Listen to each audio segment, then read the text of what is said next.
pertains to home field advantage in a potential one-game wild card showdown. The Bucs have lost 2 of the first 3 games of this 4-game set with the Cubs, but if they can win today, they'll send the Cubbies out of town no closer to them than when they arrived in Pittsburgh, but 4 important games closer to the end of the season. It's the Bucs and Cubs, and it begins right now on Root Sports.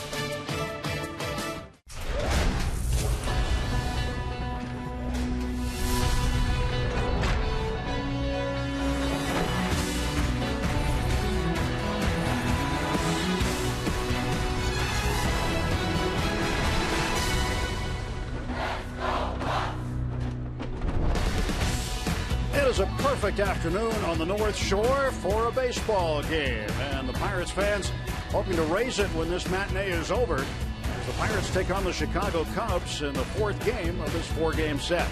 Central Division standings, the Cardinals 4 up on the Bucs, 7 back are the Cubs. They're 3 behind the Pirates to start action today. Hi again, everybody. Along with Steve Blass, I'm Tim Neverett. Dan Potash with us as well. September baseball is great. We're seeing it at its finest right now. A lot of close games in this series between the Cubs and the Pirates, and another one last night that took 12 innings to decide. Yeah, it's a great month for baseball, meaningful baseball. The Cubs and the Pirates have really been intense. It's been exciting. Both of these teams, however, are going to have to play better fundamental baseball. 7 errors committed by these teams in the first 3 games. But it all comes into focus, Tim. We're looking down the rotations. We're looking at the matchups, and it's just a lot of fun. It's a great month weather-wise, perfect weather for baseball, meaningful baseball, and it's going to be a big finish, really big finish. Let's look at today's pitching matchup. For the Cubs, it's Kyle Hendricks, and for the Pirates, right-hander Charlie Morton. Yeah, Charlie's been very, very good here at home. He's been very, very good in the month of September. He's going to need both his pitches. This is a very hard-hitting Chicago Cubs lineup. They hit a lot of home runs. He wants to keep the ball down, but he's got to have both pitches. You don't want to be one-dimensional against this Cubs lineup. They are that tough. Kyle Hendricks has done a good job since coming up through the minor league system for the Cubs. He has not been dazzling against the Pittsburgh Pirates, but he is a guy that can shut you down. He's capable. He's got great changeup. He's got great control. So the Pirates are going to have to be very, very aggressive, I think, in the approach against Kyle Hendricks. Buccos need a win this afternoon. Charlie Morton, Kyle Hendricks, the pitching matchup as the Pirates look for a series split. It's the Bucs and the Cubs. Lineups and first pitch coming up on Root Sports.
Talk Sports is brought to you by Toyota.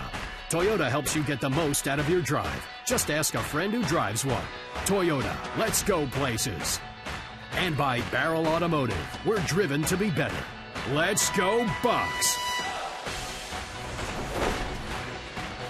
Charlie Morton heading out to the hill. He has done pretty well in his last 10 starts here at PNC Park. 6-2 here at home. Trying to come up with win number 10 on the season. Lots of youngsters enjoying this day as they get to go out and get an autograph. A little pat in the back for Starling Marte there, maybe for that throw he made last night. It should be. A great look behind Charlie Morton as he gets set to start his warm-up tosses. You know, you try not to get into the trap, Steve, of saying, oh, you know, must-win games, because every game you're trying to win. But as you get further in the season, down into a pennant race, each game gets magnified more and more. Everything comes into focus, and you really want to send a little message to the Chicago Cubs that, hey, we are here, we're around, we're not going anywhere. Charlie will be pitching to this lineup written up by Joe Madden today. Dexter Fowler leads off. Kyle Schwarber bats second. Chris Coghlan and Anthony Rizzo in the fifth spot. Chris Bryant, he had a 3-hit game last night, single and 2 doubles. Miguel Montero, then Addison Russell back out at shortstop. The pitcher bats 8th again today. Second time in the series they've had the pitcher hitting 8th. Tommy Listello bat 9th and plays second base. Dexter Fowler switch hitting center fielder on the right. Kyle Schwarber, left fielder on the left. And the numbers on Charlie Morton brought to you by Hyundai. Yep, start number 21 for Charlie. 3-5 lifetime against the Chicago Cubs and 13 starts. Last 2 starts for Charlie, very good. Last time out against Milwaukee, pitched well. The start before that against St. Louis, pitched well enough to win. So he's got a little bit of a roll going on. We talked about the power in the Cubs lineup. Also, got to be aware of the running game, because they ran wild last night. So he's got a lot of things to pay attention to. Defensively behind Morton this afternoon, Marte anchoring the outfield in center field today. Andrew McCutchen has the day off.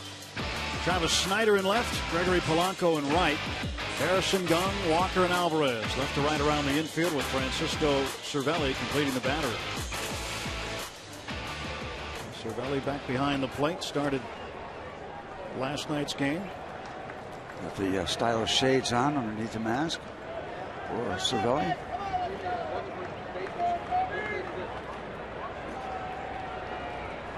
Well, they'll start the ball game in a shift with Harrison on the right side of the infield, and the first ball is dropped into right field by Dexter Fowler.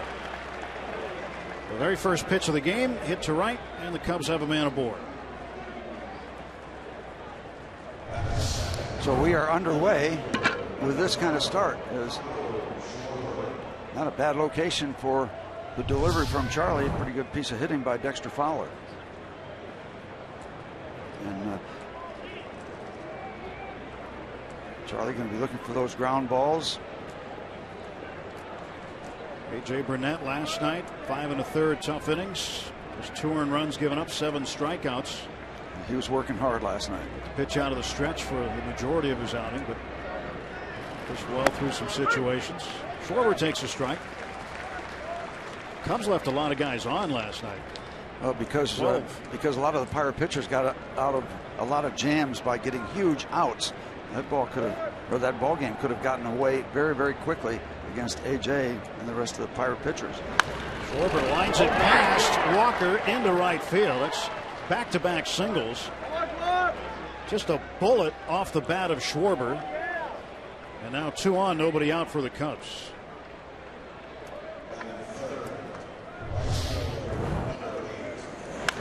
Too hot to handle. That ball is tattooed. So first 2 batters in the Cubs lineup, solid, very solid contact.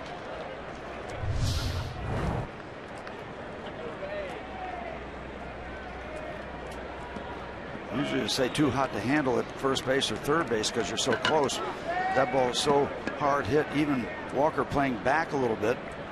It was just a shot that got by him. Chris Coghlan facing Charlie. Charlie delivers a strike to him. Charlie needs a break here. Needs a double play ball or something. Top of the first, 2 on, nobody up. That's been a problem for the Pirates in recent games. First inning runs by the opponents. Not last night, but I think the previous 3 games in a row, the opponents scored in the first, and something like 5 out of 6 before last night. You hate to get down early. Just hate to get down early. Simple as that.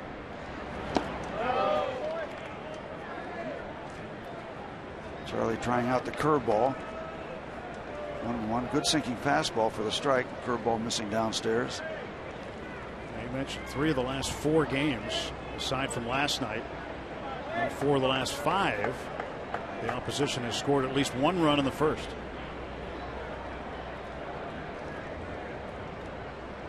One ball, 1 strike to Coghlan.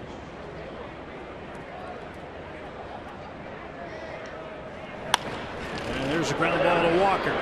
Second for 1. He dropped it. And Schwarber slid in awkwardly. A bad throw by Walker, a little low and tough for Jung Ho to handle on what could have been a room service double play ball. Could have been. Now Coghlan has pretty good speed, but you're going to get at least 1. Well, that would be an error on Jung Ho. That was playable. Flat dropped it. Yeah. And this is what we're talking about in the open. You got to make plays all year long, certainly, but it's really emphasized in the month of September when you're in contention. You simply got to make those plays. Fielder's choice and an E6. Schwarber trying to run it off out in the outfield to see if he's okay. Looks like he's fine. The Cubs have loaded the bases with nobody out. Rivers Casino tips to win. Well, Charlie Morton versus the long ball. We talked about the Cubs. They're ranked 4th in the National League in home runs, and against the stolen base, they're ranked 5th. They have 62 stolen bases in the top 5 batters in their lineup. 62 steals, and they stole 5 last night. So another thing to be aware of during the course of the afternoon. And this is not a great start. Not a great start at all. Bases loaded and Rizzo at the plate. You're talking about maybe at best here trading 2 outs for a run. Oh, I'd love that. I think the Pirates would make that deal. Take it at this point. Oh. 1-0 pitch. And Rizzo grounds a foul past first base. And that could have created a merry-go-round if that ball stays fair. Great look at it as it starts out in fair territory.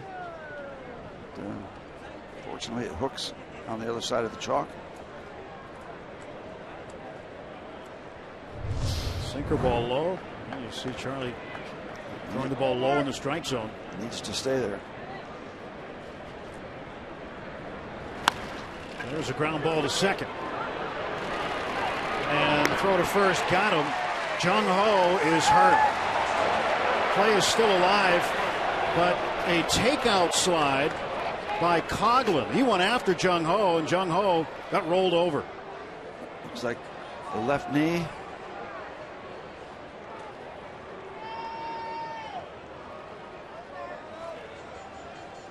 They get the double play at a real cost. Both trainers, well, Ben Potenziano and the translator H.K. Kim are out to attend to Jung Ho Gun. Watch Coghlan going after him. Yeah. You can see what happens there. It's not pretty to look at. The leg doesn't bend that way. It doesn't give that way. Schwarber, two hard slides into second base. And Schwarber tried that the play before, and he ended up sliding awkwardly. But yeah, boy, he went right after his shin. You got to play. You got to slide aggressively. I understand that. I don't think that's a dirty play. You try to break up double plays. You don't like it when anybody gets hurt, especially one of your guys. But at the same point, it's a game that requires aggression on the base paths from time to time. In the meantime, Jung Ho Kang laid out at second, and certainly not a welcome sight to see as a Pirate shortstop seems to be in some heavy discomfort right now. That knee, something has to give when you're hit like that.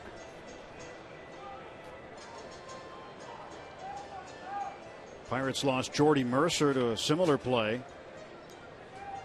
Jordy was off the base a little bit toward first against the Brewers. Carlos Gomez at the time took him out, lost Jordy for a while, and now Jung Ho being helped off the field. Boy, we hope he's all right. Chris Coghlan with a takeout slide. Here comes Mercer. He's going to go in and play short.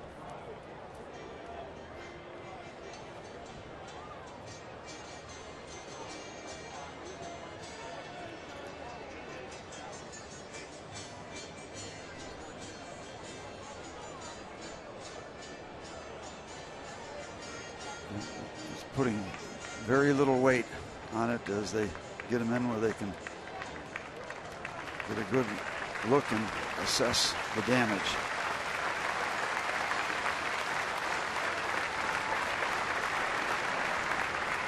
And Jordy will take over. Jung Ho will get attended to, and we'll get some word on him as soon as it becomes available.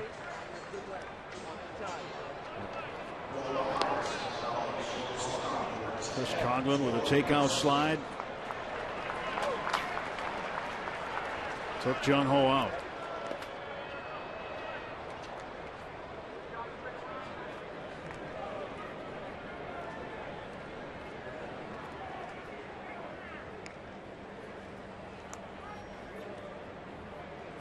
Top of the first inning. Fowler scores on the play, by the way. So they get the double play. 1 run in. Jung Ho favoring that left leg. Yeah, now no weight on it. Again, Coghlan going to the outside right after.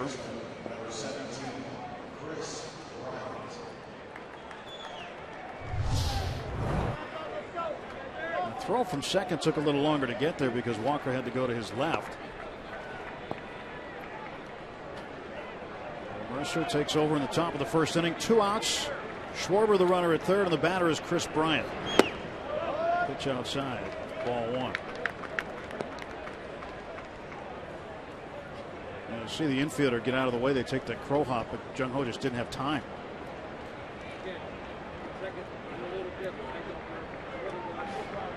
Now it's 2-0. What's it like, Steve, in the dugout when something like that happens to a teammate? I'd say there. Well, you're obviously disappointed.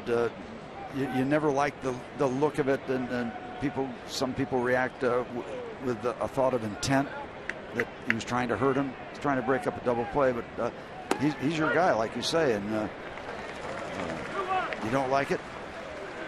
But you play hard too. You try to break up double plays.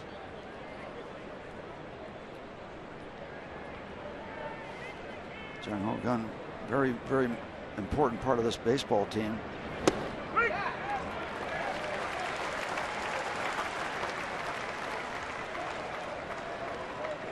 .270 the average for Bryant. 3 hits last night. All 3 off A.J. Burnett. And Schwarber at third, 2 down. 2 ball, 2 strike pitch from Charlie. Foul ball. And this would be big to escape this very difficult top of the first inning with the cost of not only Jung Ho Kang but 1 run. If you leave him there, it sounds funny. You've given up a run. It's not been pretty, but you have gotten out a major mess. Now, if you don't get him in the second run score, it just doesn't have the same good feel. It's still just 2, but this could be huge to leave him at third base right now.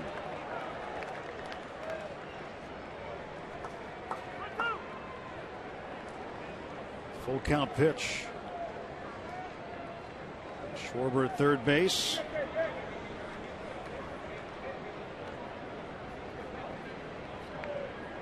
Bucks had a shot at him at third too, by the way, on that play.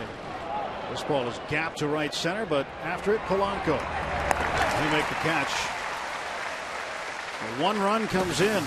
2 hits and a man left. 1-0 Cubs after a half inning.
Chris Conlon out in right field.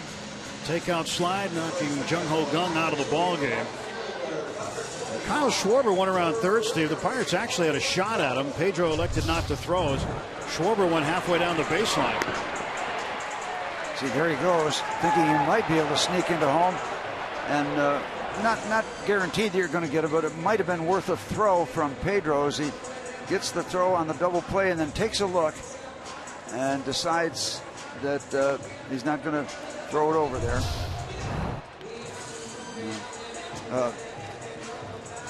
Pirates lineup brought to you by Toyota. Polanco leads off, and Marte, Walker, Jordy Mercer will now back cleanup. Pedro Alvarez fifth, Francisco Cervelli, Travis Snyder next in left field. Josh Harrison hits eighth, playing third. Charlie Morton ninth.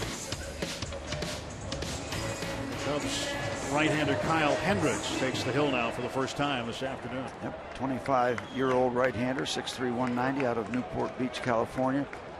Originally with the Texas Rangers, but the Cubs got him in the middle of the 2012 season. Started out in their minor leagues in a steady progression up to the big leagues. He has had 1 win in his last 6 starts. That was last time out against the Phillies. Pitch to Polanco is in for a strike. We've told you about his reputation of throwing a lot of strikes. Very good control, very good off-speed pitch. Has gotten his share of strikeouts, even though the change is one of the primaries.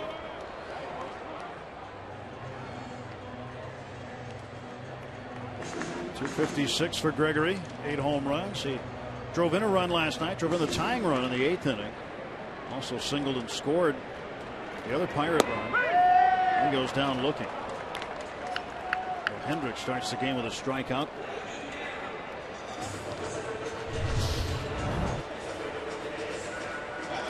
A little bit up in the zone, picking up that inside corner.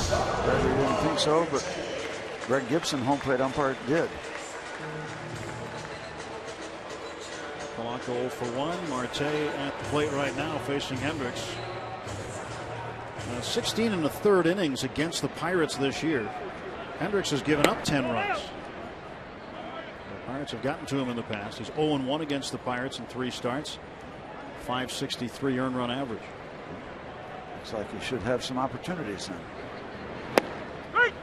Marte taking that pitch. 1 ball, 1 strike. And what you have with these control pitchers, that if you wait around a pitch or 2 or 3, you got a chance to be behind in the count 0-2. So you see something you like early, go get it.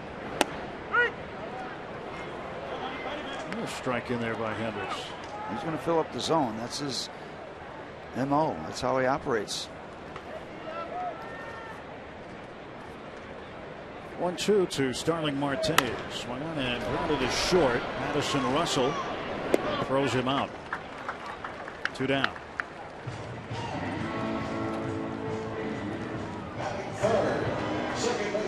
Russell originally a second baseman with Castro at short. And they switched.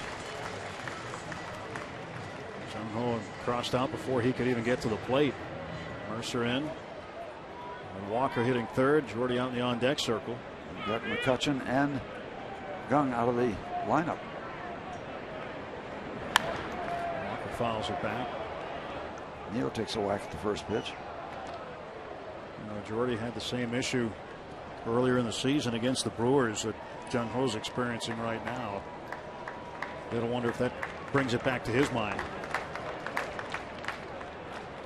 Jordy had to miss some time. Base hit for Walker. Neal strokes a single with 2 out.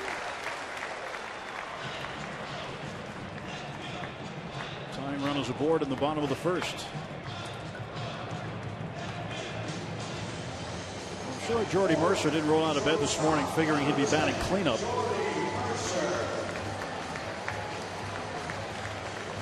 But maybe he can have one of those days where he can hit like a cleanup guy. Yeah. Who was it? Harrison that got inserted in the lineup at the last minute and had 4 hits. Yeah. Sometimes it happens. Jordy will take that pitch for strike 1.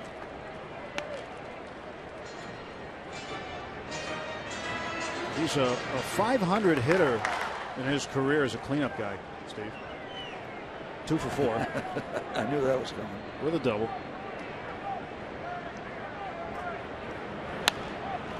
Now he's behind in the count. No balls and 2 strikes.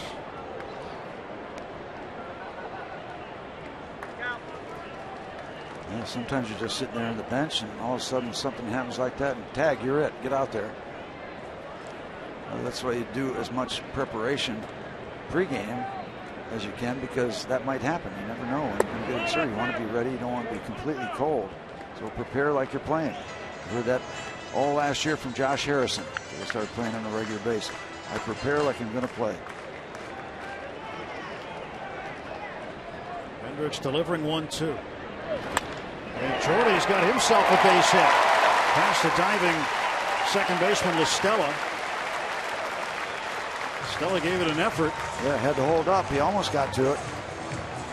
2 on and 2 out. Breaking ball off the outside corner, but he goes out and gets it and puts it back through the middle.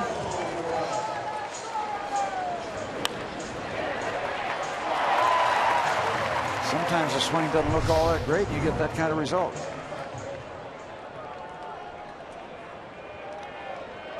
Jordy now is a 600 hitter as a cleanup guy. And now Pedro Alvarez, by the way, 14 home runs given up by Hendricks. So wouldn't that be a nice way to answer the top of the first? Plus it's daytime. That's a good combination. And Pedro Alvarez is at the plate. Ball 1 to Pedro. Not that that's an indication, but with that kind of power up there, Hendricks, a control pitcher, misses significantly on that first delivery. You just wonder if anything's in the back of his mind. This is his first full year in the big leagues for Kyle Hendricks. Trying to stay away from that power. And succeeding. Across the 2-0 count.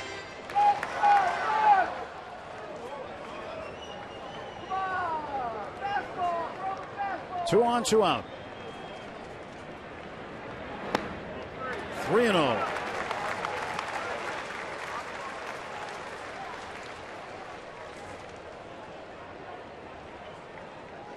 Last night, Pedro came in to pinch hit in the 8th inning and was walked to load the bases. Pirates ultimately got the tying run that inning. He's had a couple of significant free passes, good at bats, recent games. 3-0 right there. Pedro still in a good count.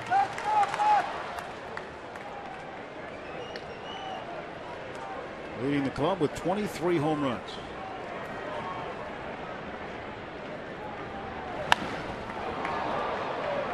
Fill up the count at 3-2. 86-mile-an-hour delivery from Hendricks. could start the merry-go-round. The last 4 games, Steve, Pedro's gone 2 for 6 with 7 walks.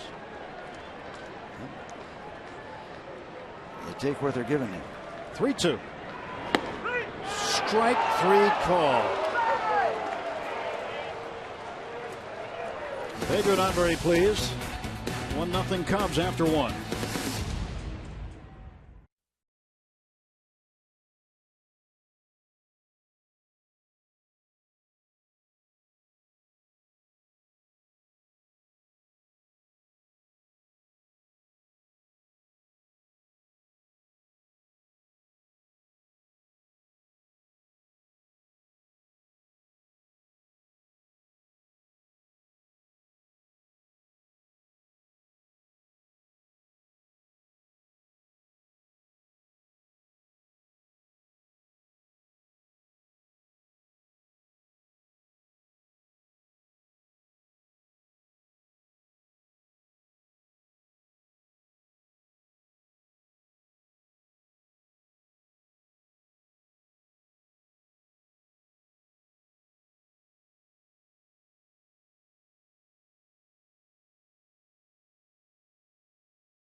State Farm game break last night. The Giants wrapped up their 3-game series with the Reds. Jake Peavy came through offensively as well as on the mound. Peavy homered off Colin Ballister in the 4th, his first in 9 years, and he struck out 8 in 6 innings of work to pick up his 7th win of the season as San Fran took the rubber match 5-3. Let's head back to Tim and Steve at PNC Park. Guys? Thank you very much, Rob. And the magic number now to clinch at least a playoff spot is 7. So any combination of Pirates wins and Giants losses equaling 7 will clinch at least that second wild card spot. Will guarantee the Pirates a postseason bid. That's the magic number to get to at least the postseason. Bucks still focused on the division, 4 games back of the Cardinals with 16 to play after this one today. Miguel Montero, first ball swinging, base hit to right. Well, what we've seen so far, Steve, is Cubs hitters going up there trying to ambush Charlie Morton. Well, they've been successful. Charlie wiggled out of the first inning with minimal damage, but you don't want to make a lifestyle of having that leadoff man get on base.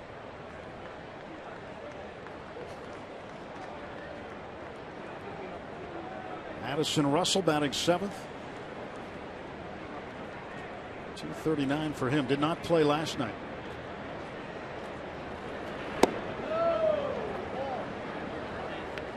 Now, the way the schedule's going, we don't have a game tonight, right? Correct. The way this week has been. Yeah, it's been wild.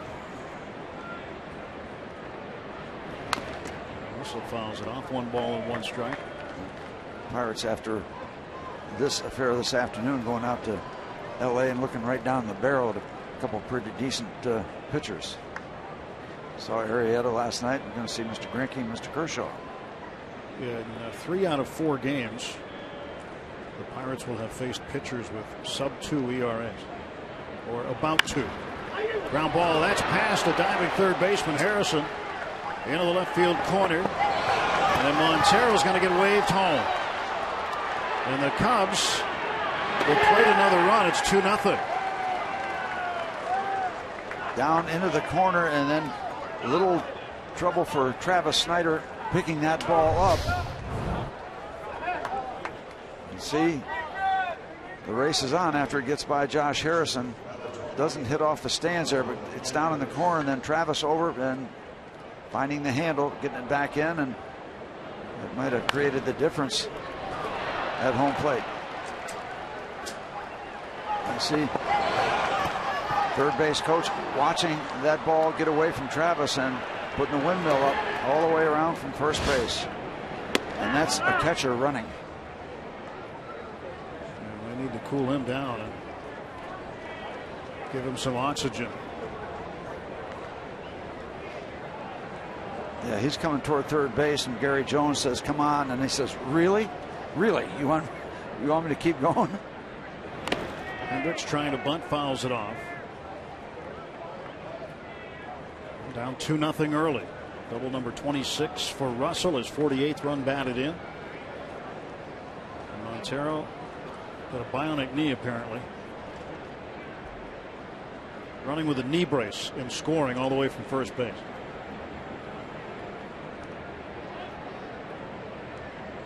Pirates really cannot afford to get too much further behind in this game. They lose 3 out of 4 at home to the Cubs. Then the difference would be just 2 games. And it's early to talk about it. We're just in the second inning, but it is a possibility. Cervelli throws that one off the glove of Mercer, and Russell frozen at second base. Didn't see the ball get out there. I don't think he's going to go anywhere, but the way things are going, just continues to be choppy work for the Pirates fundamentally.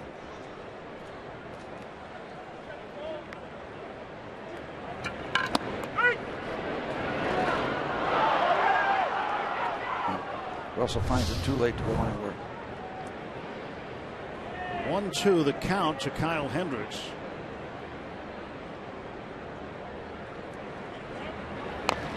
Puts it down foul and strikes out. 1 down for the Cubs in the second inning. Point Park University tweet: should MLB take measures to protect second basemen and shortstops from takeout slides? Sure, why not? They have the Posey rule. Why don't they change everything? I mean, would you? I don't know what the numbers are, Steve, but it seems like more guys get hurt at second than they do at the plate. You know, how many parts of basic baseball are they going to take away? Last night's play at the plate caused a lot of controversy, a lot of conversation. Montero involved in it at the plate. Baez, the shortstop, who was not playing in. Pedro Flormon had no place to go at third base. And Major League Baseball's reasoning for confirming the call of out.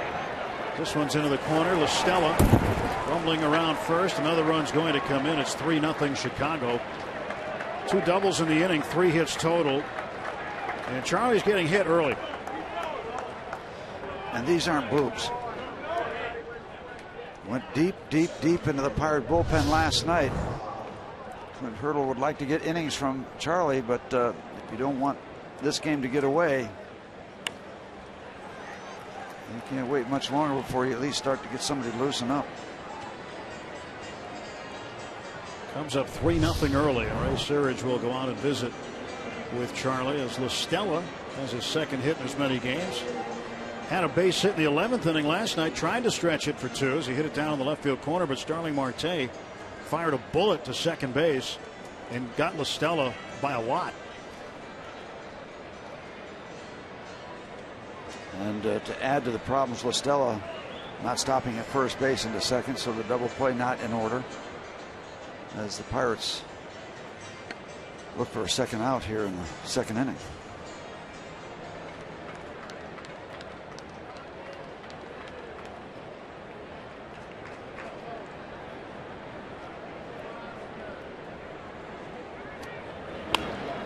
This one is flared by Fowler.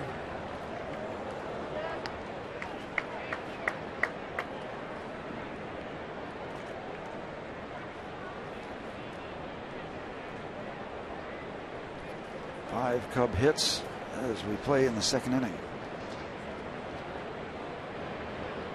0-1 to Fowler. 1 ball and 1 strike.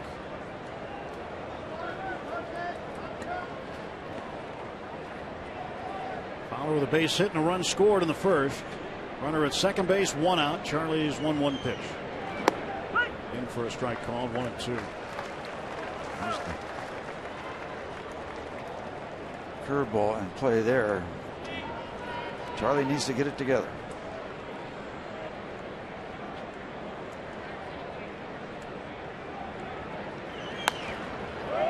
Fouled off again.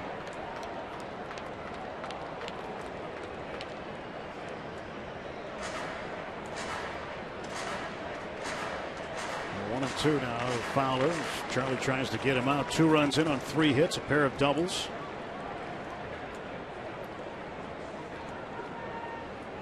Cubs have extra base hits in 50 straight games now. And a short hop to Walker at second base. He gets the out, 2 gone.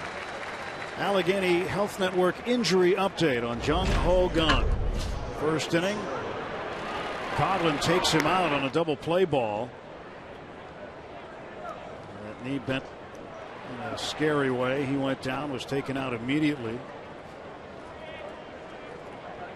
And the word is a left knee injury. That's all we've got right now. I guess that's pretty evident. He is being treated and evaluated, if we can add more, but that's all we've got. No specifics on it yet. You get hit right there. Either the knee has got to give or the ankle's got to give. In this case, it was the knee.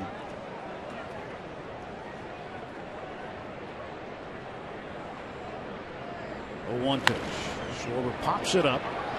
Josh Harrison underneath it. 2 more runs come in for the Cubs on 3 hits, and they leave a man. After an inning and a half, 3-0 Chicago.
Baseball on Root Sports is brought to you by the Chevy Cruze and your Western PA Chevy dealers.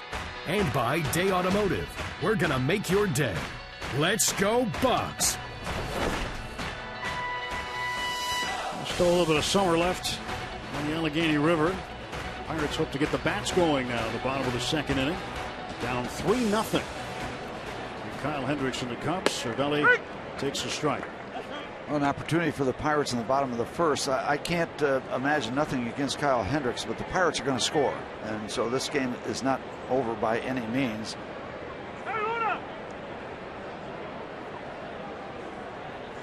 I bet Miguel Montero is glad he's a catcher now and not having to run down any balls in the outfield after his trip. Francisco almost gets a free trip to first base. I don't know how much of the body he wanted to get out of the way there. Count evens up. It's Jameson's first Bucco game. He's here in full uniform. Jameson's? Oh, it's the child. Yeah. The child, yes.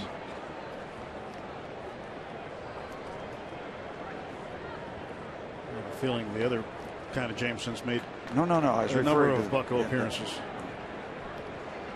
Somewhere. 1-2. 2 balls and 2 strikes. Charlie Morton getting touched up for 5 hits over the first 2 innings.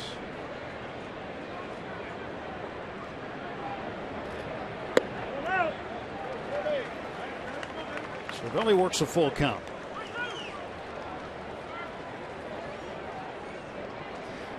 Hendricks doesn't walk many. Bouncer to third base. And Bryant takes care of that. 1 man out. Travis Snyder coming up. Here's our day automotive. This day in Pirates history. This date 1992. The first place Pirates beat the Expos 3-2 in 13 innings for their 85th win of the year. Cecil Espy led off the 13th with a triple and scored the go-ahead run on Jay Bell's infield single. It was Bell's second hit of the game as he extended his hitting streak to 22 games. The streak would end the following day. Snyder takes a strike.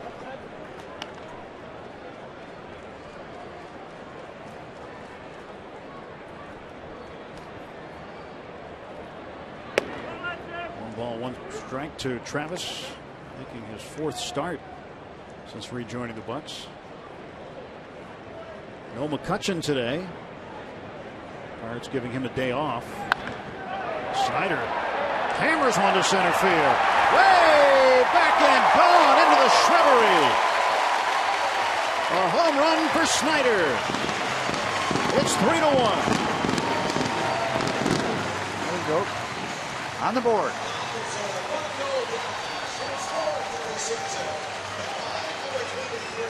Impressive. Travis Snyder goes deep, the deep part of the ballpark. Number 15 given up by Hendricks. Well, the Bucks on the board. First home run with the Pirates this year, is 4th overall.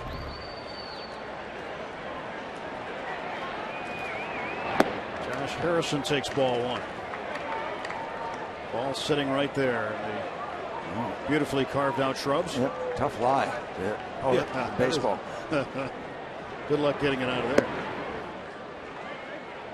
What club would you use, by the way? Oh, you'd have to dig it out with a wedge. Right after Snyder used about a 3-iron to get it out there. You got a pretty good idea that's going to have a lot of carry to it. Not a lot of help from the wind. That ball is tattooed.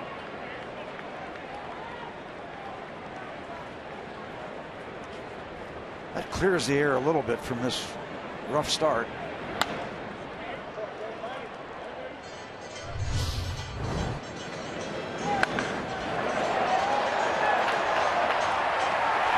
Well hit early, and then Dexter Fowler gives us the idea that he's not going to get to it. Way inside. 408 feet, the estimated distance. Yeah, that's enough. Look at the spin on that ball. Yeah, that good iron shot. 1-2 to Josh. Did not go. The count is even 2-2. They mentioned Hendricks doesn't walk a lot of guys. He's walked 3 or fewer in his 41 major league starts prior to today. And when you look at 28 starts and just 41 free passes, that is very good. In fact, that stretch of not walking that many guys since 1914, the longest by a Cub pitcher.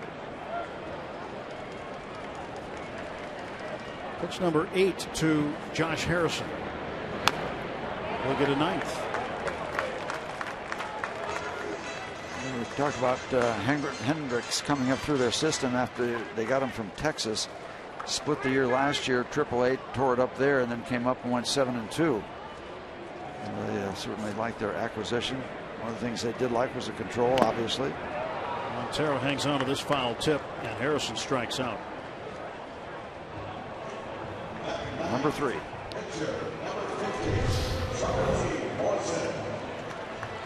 Not afraid to throw the breaking ball. That much confidence in his control.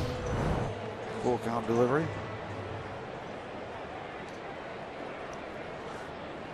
Charlie Morton only 1 for 32 on the year. Counting 0-31.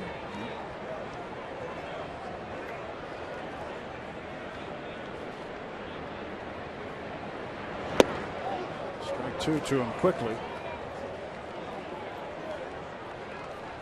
That home run by Snyder, the only home run that's been hit in this series. That is rare. Said the Cubs 4th in the National League in home runs hit.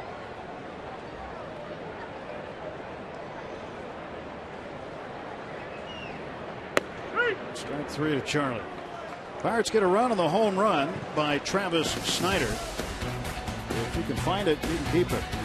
3-1 after 2.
Park, and Joe Madden likes to have fun on road trips, much like Clint Hurdle does. From time to time, he'll let his players dress up or wear costumes. In fact, the Pirates are going to wear costumes on a leg of this upcoming trip, but after the Cubs series in Los Angeles, they got to wear PJs on their trip back to Chicago. Yes, PJs of their choice, and there were some wild choices. In fact, you can see from this selfie taken by Anthony Rizzo that the players went all out to make sure that they were comfortable on a plane. I don't think it really matters what they wore, because after that particular game was when Jake Arrieta had a dream night, if you will, by throwing a no-hitter against the LA Dodgers. Yeah, he put the Dodgers to sleep there. There it is. There it is. Chris Coughlin, hearing it from the fans, he was the one that took Jung Ho Gung out of this ball game.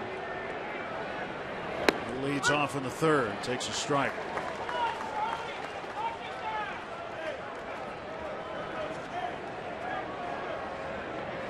Morton's 0-1 to Coughlin. Inside, and it's 1-1. Coughlin 0 for 1 today. Getting a lot of room down the third base side. Pirates have shifted to the right. And the ball pulled foul for strike 2.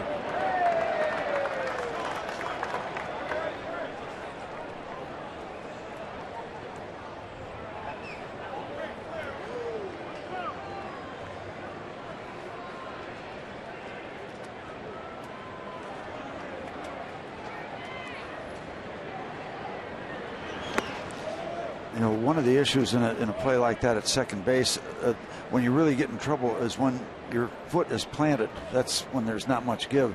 So you try as hard as you can to be nimble out there. You see shortstops and second base, they're jumping all the time, all the time to get out of the way. And he's got caught with a planted foot. Coughlin down on strikes. Number 2. Better start here in the 3rd inning. The curve.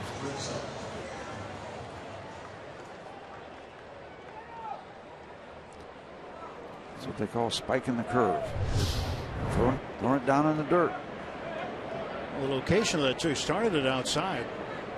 Had enough break on it to get over the plate and down. Way down. Rizzo takes ball 1.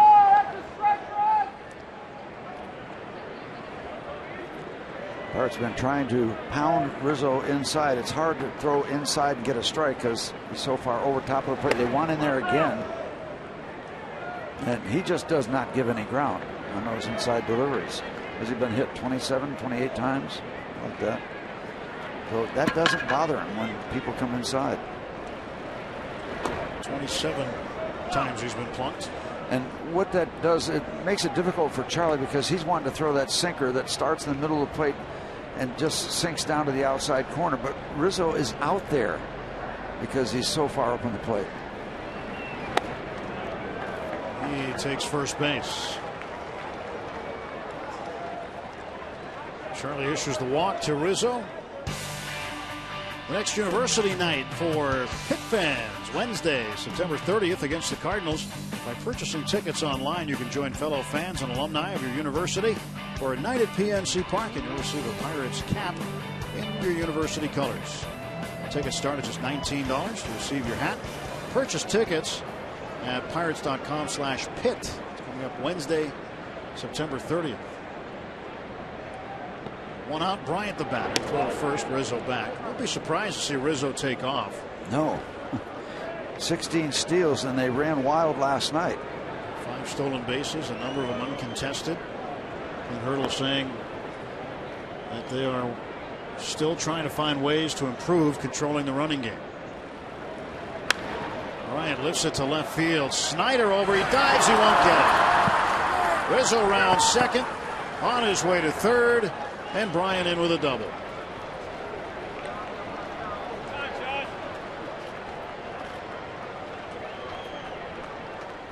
Another hard hit ball off of Charlie Morton.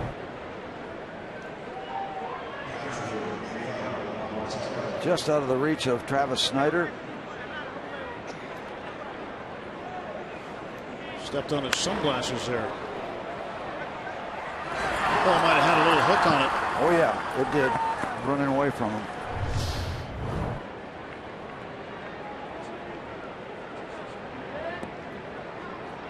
Second and third, 1 out. Miguel Montero, the batter, with the infield in.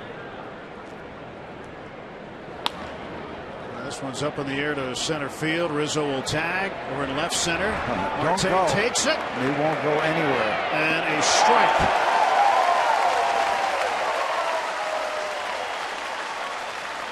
Not going anywhere. That depth, that arm, that combination. This is the perfect opportunity. Just air it out. Nothing else going on. Right there. Snyder was over there, but Marte's ball all the way. Almost throwing a strike. Might have been a strike. Might have been moving back into the strike zone from center field. Infield can move back now with 2 outs, and they're going to walk Addison Russell and get to the pitcher Hendricks. So this is one time it doesn't work for a manager throwing that pitcher in the number 8 spot. Well, let's hope it doesn't work.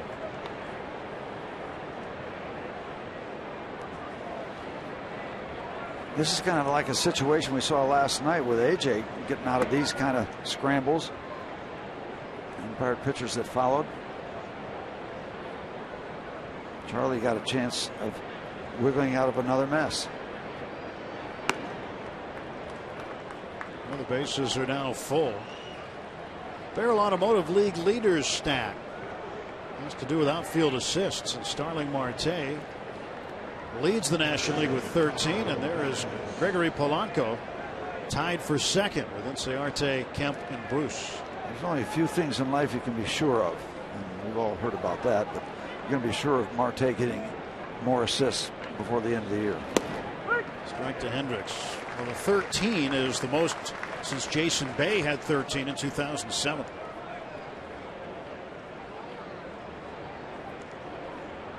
Last Pirates outfielder to lead the National League in assists, Barry Bonds, in 1990. He and Kevin McReynolds had 14 each. They shared the lead in that category.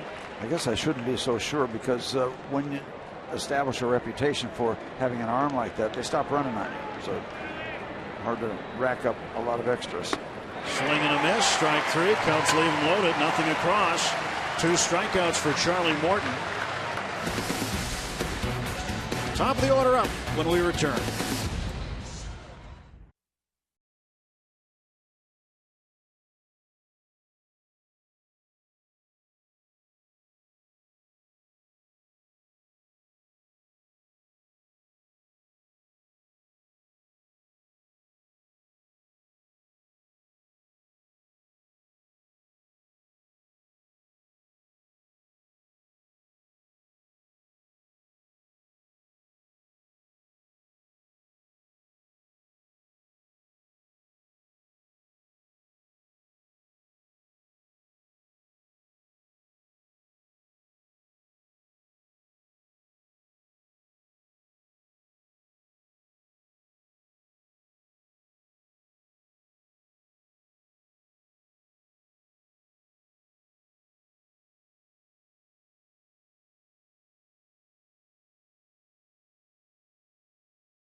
Root Sports tomorrow when the Bucks take on the Dodgers.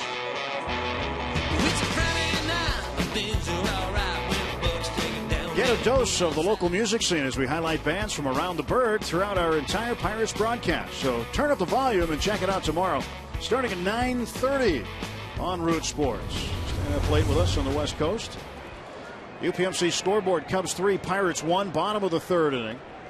And a beautiful sunny afternoon. Charlie Morton running through the raindrops. Didn't get wet at the top of the 3rd, but a 0 up.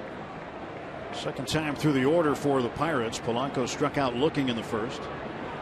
He'll take a strike here.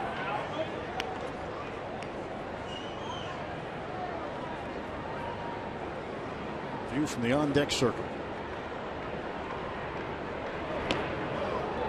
Inside. 1 ball, 1 strike. Well, while you guys are winging your way to Los Angeles, we're going to be at the Clemente Museum tonight for their annual fundraiser. The Clemente family will be over there. Look forward to that. Always a great turnout. Great place. You like Pittsburgh Pirate baseball and you like Roberto Clemente, you've got to make a visit to the Clemente Museum. Dwayne Reeder and his staff have done a fabulous job. It'll be a good time tonight.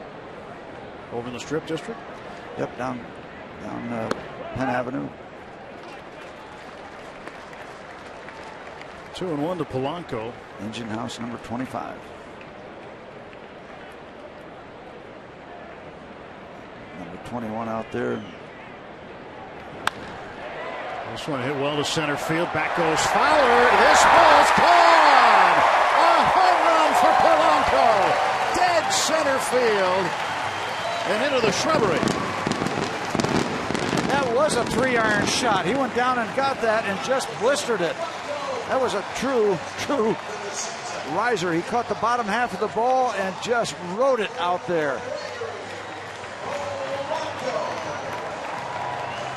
You can tell how much he got of it. Fowler turned his back to home plate thinking it might stay in the ballpark, and it just kept on carrying.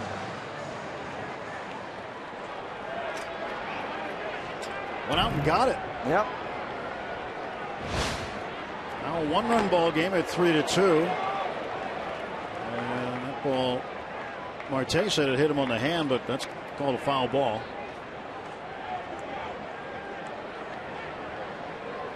Clint Hurdle's coming up the dugout steps.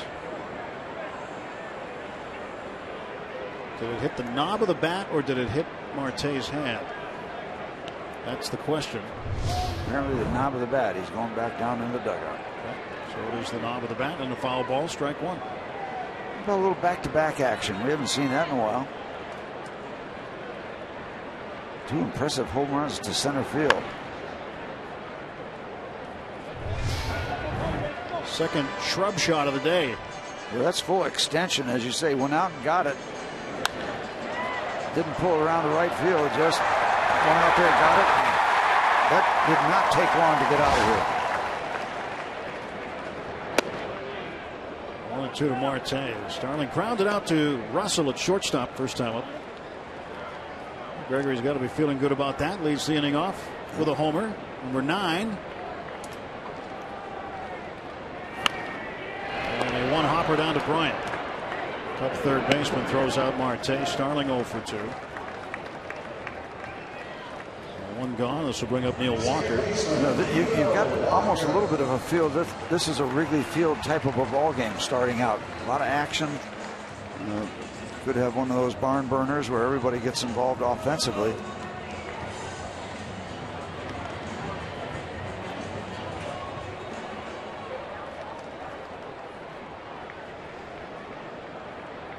Walker 1 for 1 and a base hit in the first. 3-2 the score. Cubs in front. Walker takes a strike. You know, today's the anniversary of? No. Ernie Banks' debut. 62 years ago today. 62 years. Let's play 2 then. And Walker's plunked. So the tying runs aboard. Neil Walker hit by the pitch from Kyle Hendricks. Number 14 they wear for Ernie Banks. Passed away before the season. They dedicated the season to Ernie. One of the best people you would want to run across. This is a season that certainly a lot of folks were hoping Ernie could see the way the Cubs have been playing.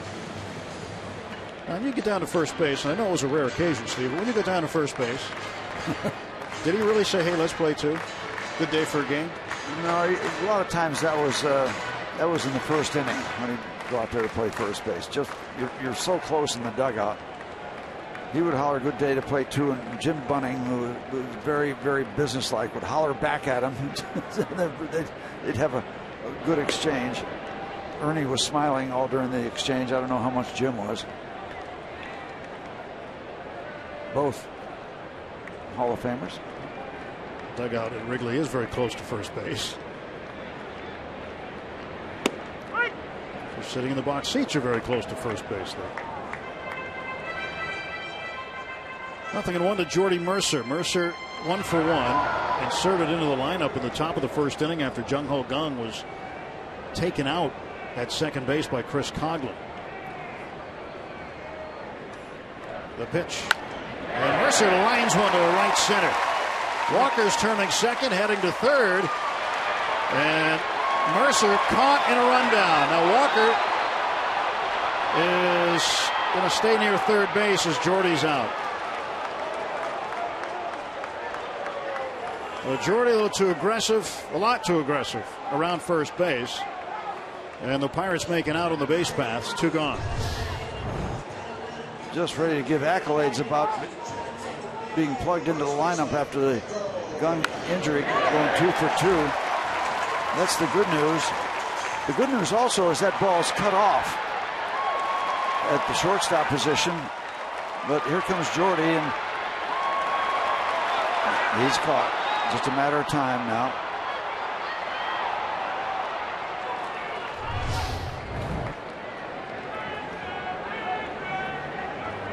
Don't want to give him outs on the bases like that. Nope. Base running issues continue.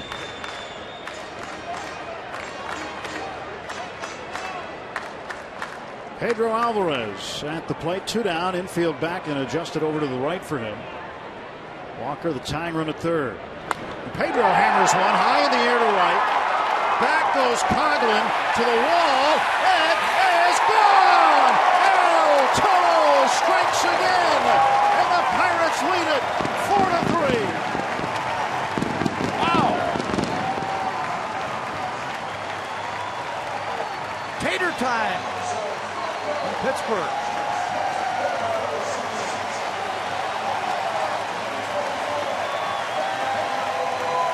The 24th for number 24.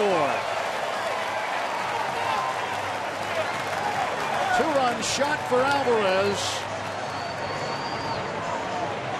And you really like the Clemente wall being short because it just got enough distance, had plenty of height, but short porch and right, made for left-hand power guys, and Pedro got just enough of it.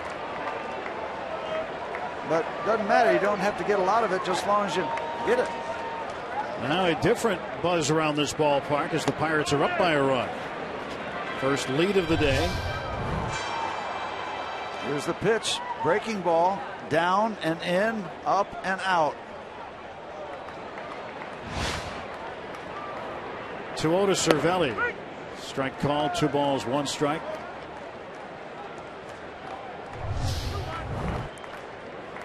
Close up, Pedro heading downtown in that direction anyway.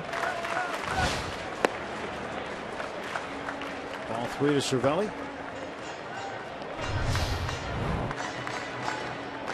Coghlan looking straight up at it.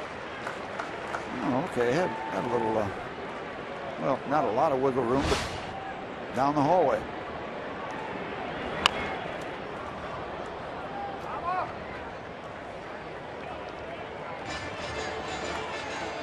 El Toro's 24th home run. A towering fly ball. You saw it just cleared the wall. 3 home runs for the Pirates. And we're in the bottom of the 3rd inning.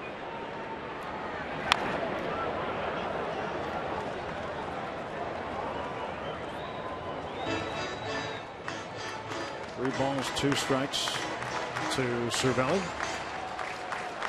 And unlike Wrigley Field, the flag's not doing much. Well, the Pirates hitters not needing much so far.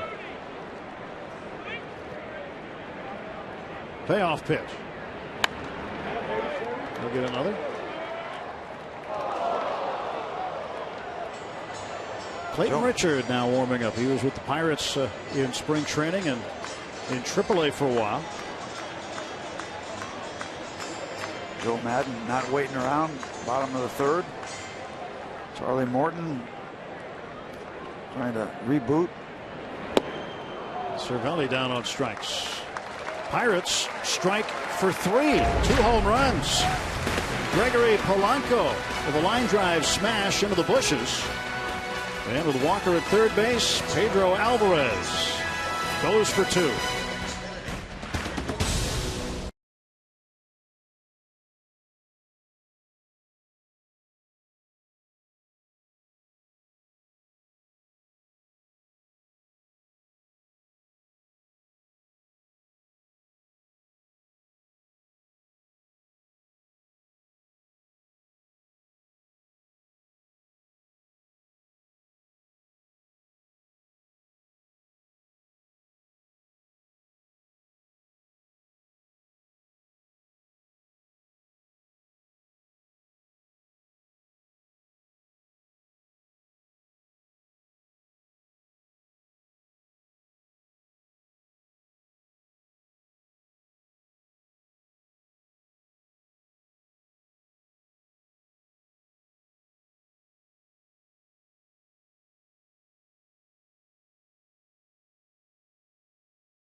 Have worked their way to a 4-3 advantage over the Cubs, heading to the top of the 4th inning.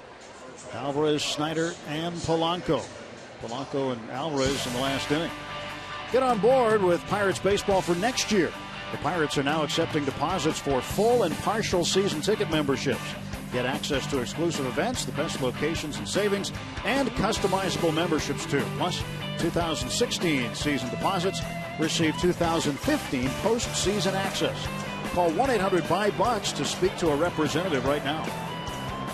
UPMC scoreboard. Pirates 4, Cubs 3, 6 hits apiece.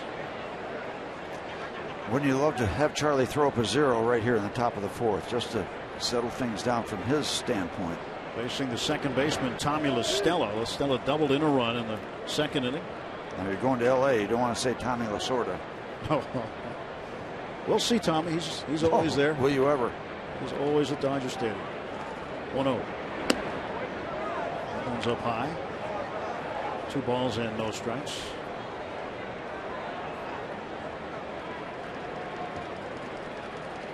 And the 2-0 on the way. 3-0 now.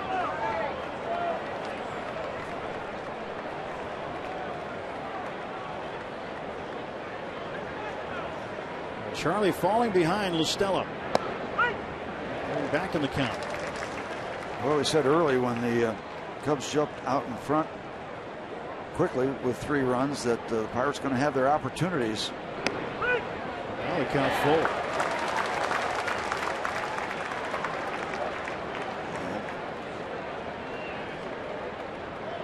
Nothing like that quick offense, huh? Add water and serve. 3-2, and that is past Alvarez. Final ball.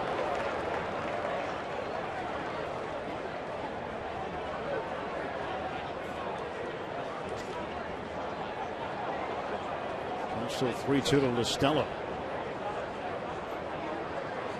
Been a scrappy player for the Cubs. On his way on base a couple of times during the series so far. Payoff pitch.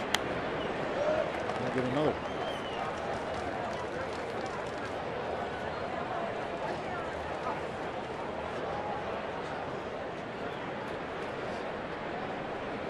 Nine, 1-2 for the Cubs. Stella's 3-2 pitch.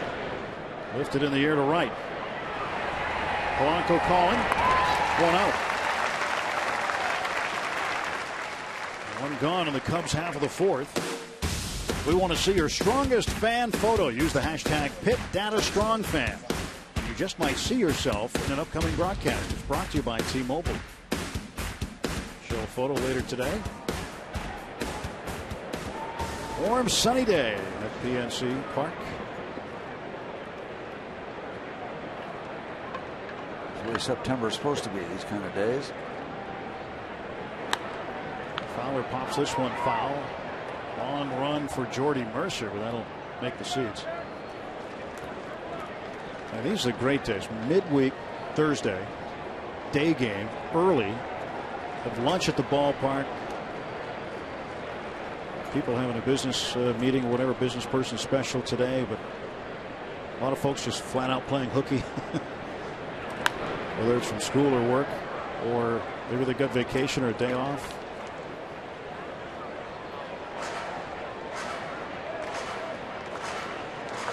Nice to see today. Good crowd here. You're not all dressed up. You do have some place to go, even though you're dressed up. Good day for doing just about anything.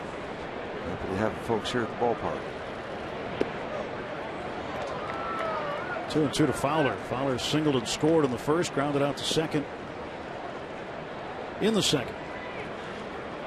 So many things going for you. If you can find a way to win this ball game, makes a long flight to LA more pleasant. Even up the series. Strike 3 called. He got him. Number 4.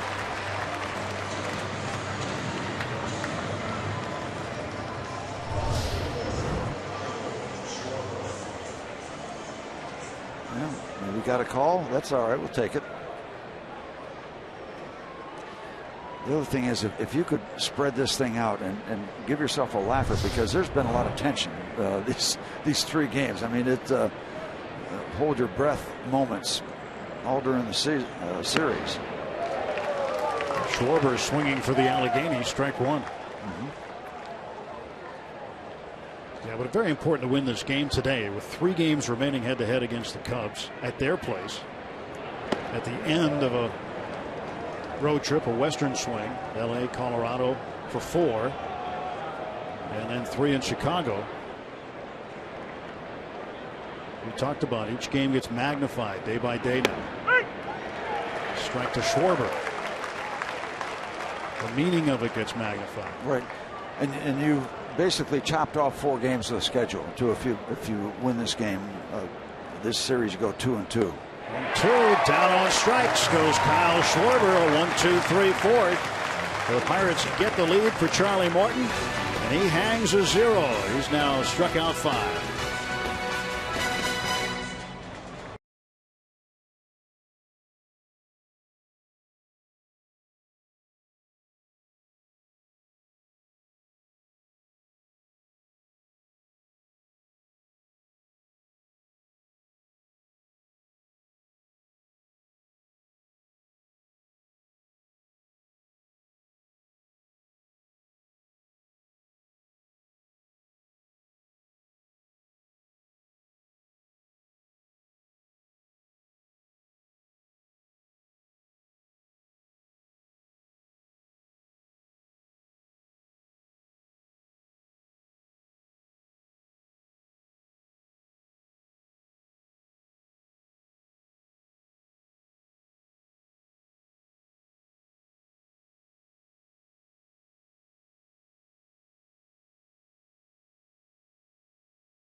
Cannonballs are usually flying out of PNC Park, but recently they've been hurling towards the infield thanks to Pirates outfielders. Plus, we take you inside the Bucs dugout for a team dance party inside Pirates baseball, presented by Allegheny Health Network, tomorrow at 9 on Root Sports.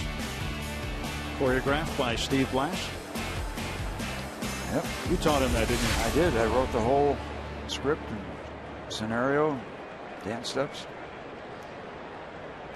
4-3, Pirates with the lead, and they're facing Clayton Richard now. Kyle Hendricks has been chased from the ball game. Travis Snyder leading off. Hendricks out after 3 innings, giving up 4 earned runs. And now in is Richard. Numbers for him: appearance number 18. He's given up 3 home runs. Snyder ground ball to the right side. Rizzo grabs it, and he gets to the bag first. Hendricks, 3 innings, 4 runs, 6 hits, no walks, 5 strikeouts. Throwing the home run ball. Third baseman, Josh Harrelson.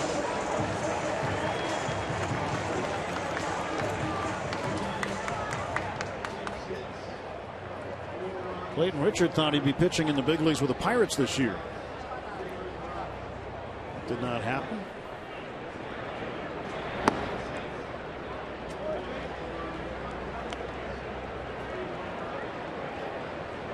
Harrison today struck out. He's 0 for 1.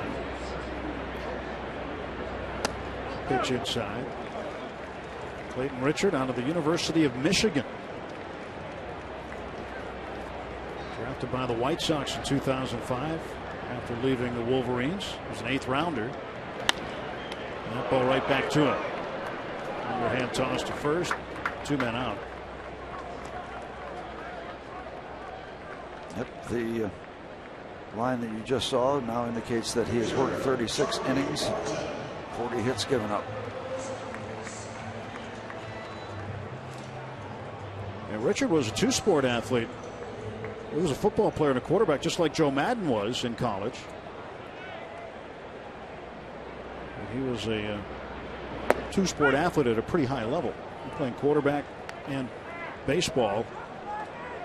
A Big Ten school like Michigan. It's a good high level. Charlie Morton to the right side, and Rizzo handles that. 3 quick ground balls, a quiet inning for the Pirates in the 4th. We'll head to the 5th. Bucks 4, Cubs 3.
Shots from the Allegheny Health Network Supermo telling part of the story today. 4-3, Pirates leading it as we head to the 5th inning.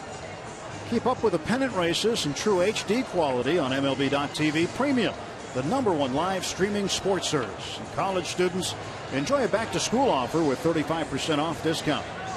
Authentication required. Blackouts and other restrictions apply. Visit MLB.TV today. Steve Blass, I'm Tim Neverett. Dan Potash with us as well. Chris Coghlan coming to the plate for the 2nd time since the takeout slide of Jung Ho Kang in the 1st. And the Pirates are a very shifty group here in the top of the 5th. Hard to see with all that camouflage, but they're stacked over there. And the camouflage uniforms. Every Thursday home game, a military appreciation day.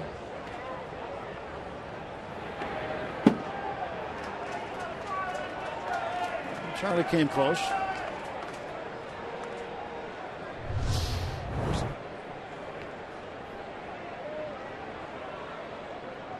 Just toss one behind him, see how he reacts.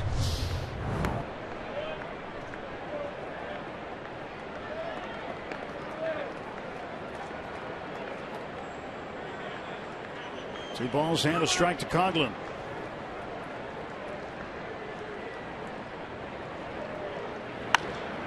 Line shot to right. That is cut off by Polanco. He bobbles it, throw to second base, and Coghlan is there, and that bobble cost him. A double for Coghlan as he took second base on Gregory Polanco, who did not make a clean play. And even if it doesn't cause him to get the extra 90 feet, it still doesn't look good. It doesn't give you that good feel.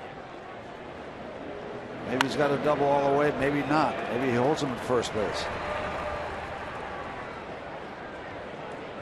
Moot point now. Tying run in scoring position, nobody out. First baseman Anthony Rizzo up. Looking right down the barrel at the meat of their batting order. 24 doubles for Coghlan this year. He has had extended playing time with the Cubs, primarily in left field. And then when Kyle Schwarber came on the scene, they wanted him to get his bat in the lineup. Schwarber a catcher. So Coghlan moved over to right when Soler was not available. Coghlan really this season has been in the right place at the right time for the Cubs.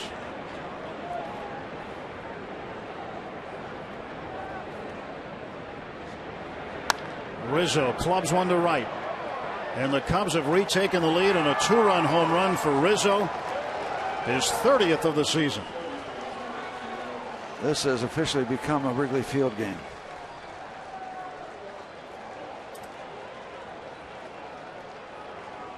RBIs 91 and 92 for Rizzo. 30 home runs. Big year for the Cubs first baseman. Well, Charlie had a clean inning in the fourth, striking out 2, and it's started off anything but clean here in the fifth. Look at the location of that pitch, though. You throw a pitch down underneath the strike zone. And those lefties love to go down, get under the ball, give it the lift, give the Cubs the lead.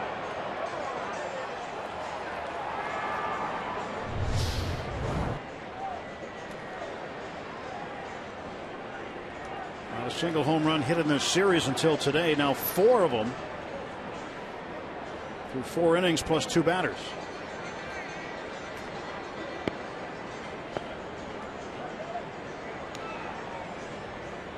That guy can really hit.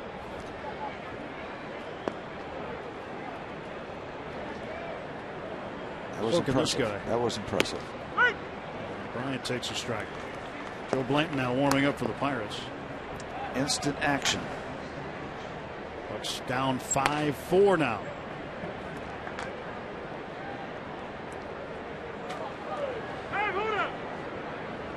There's like a couple heavyweights going at it. Heavy punches being thrown. Cub fan ended up with that home run ball, and there's a base hit by Bryant. They are getting to Morton. A lot of times Clint Hurdle will say it's not the number of pitches, it's you judge with your eyes on how the opposition is hitting. Penrone phone ringing, and Yuki Rojas checking the phone. Clint Hurdle calling him to check on Blanton. Yep. They might want to try. Yeah, Cervelli's going out to buy time because this is so abrupt here in the top of the 5th inning. Double, home run, single to start things off. The lead is gone. And Charlie just hitting too many bats. 9 hits for the Cubs. Looks like Clint's poised and ready to go up. He's going to double check on Blanton again. Seeing if he's ready. I can hear the phone. A lot of people can hear the phone. So got the word. Now he's coming to make the change. So Charlie Morton will go 4 plus 3 hitters today. A 1-run ball game once again at PNC Park between the Pirates and the Cubs. And Charlie's afternoon has come to a conclusion. Joe Blanton will replace him. Pitching change here in Pittsburgh. Timeout.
and may not be reproduced or retransmitted in any form. And the accounts and descriptions of this game may not be disseminated without the express written consent of the Pittsburgh Pirates. 5-4 Cubs, top of the fifth. And one on for Chicago, nobody out. Charlie Morton finished after 4+ innings, and here is Joe Blanton taking over. Overall numbers as he makes appearance number 16. Joe Blanton has done a great job for the Pirates. Last 25 innings he has pitched, he's given up 3 earned runs. That's a combination that translates out to a 1.08 ERA. Joe Blanton has been a terrific pickup for the Pirates. Let me just make one statement here. This ball game will not end 5-4. It's that kind of an afternoon, so stick around. You're going to see some action. Tough afternoon for Charlie. Chris Bryant's second hit of the afternoon, 2 for 3. He's at first. And the batter will be Miguel Montero. Montero singled and scored in the second inning, then flied out to center field in the third. To the first base, and Bryant back. That's one thing that hasn't been an issue so far today, has been the running game of the Cubs. The hitting game has been, but not the running game. But we're still early on. Go to first, and Bryant falls back. Bryant with 13 stolen bases. Pretty legitimate move to first by Joe Blanton, who's been around. Certainly in on the team meeting, the pitchers meeting, knowing about the Cubs' penchant to run. Montero grounds it to first. It's off the glove of Alvarez. And now Bryant held at third base. Runners at the corners. And that'll be an error on Pedro.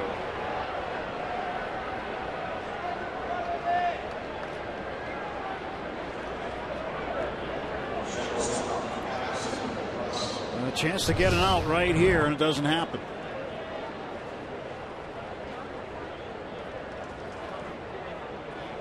Up off the top of the glove and down into the corner. Routine ground ball.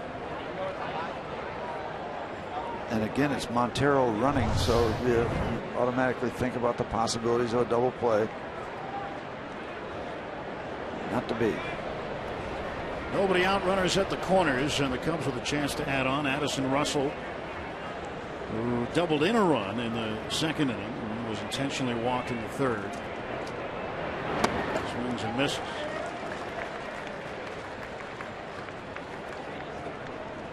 .241 for Russell.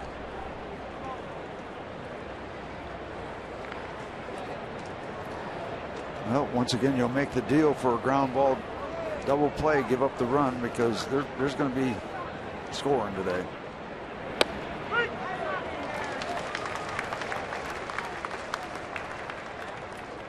I'd like to write the script where he gets a strikeout, then the double play ball.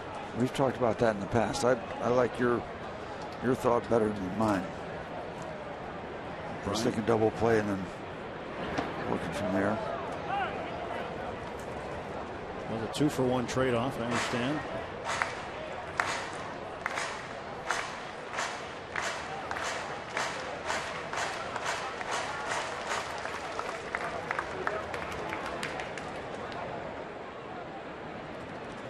One ball, 2 strikes. And a shot up the middle, a base hit. Bryant scores. 6-4 Chicago. Second RBI for Addison Russell.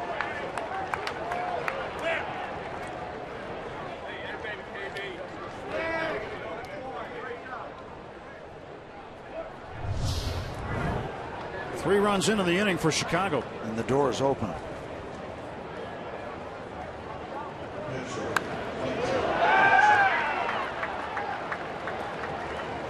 Well, creates a perfect opportunity for Hendricks to bunt.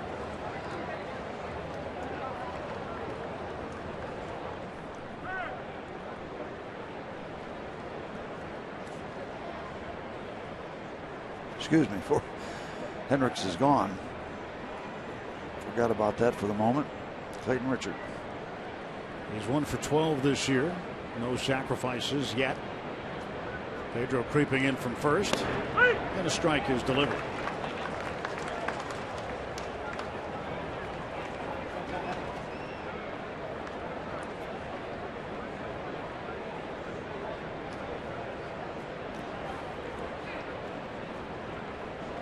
One.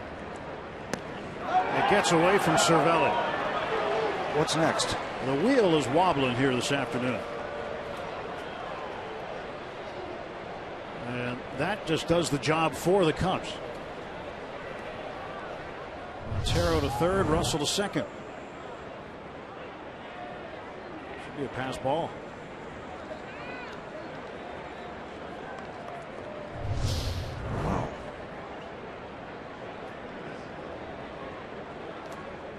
That is the ruling.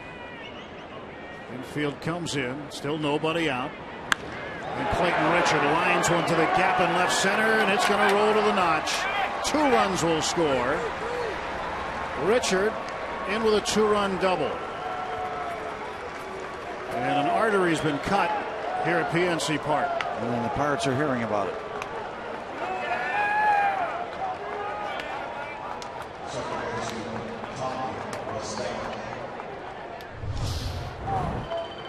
A 5 spot in the 5th. 8-4 Chicago.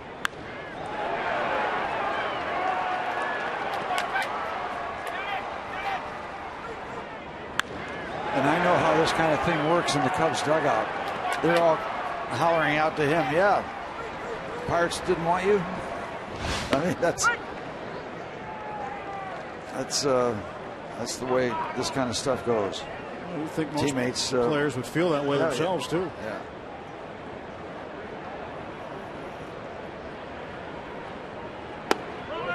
Sure, the Pirates gave an opportunity. Oh yeah, nobody else wanted them. Yep. And the Pirates gave an opportunity, got him ready to get back to the big leagues. Cubs decided they liked him. Pirates and Cubs worked out a deal. Richard out at second base after driving in 2 runs.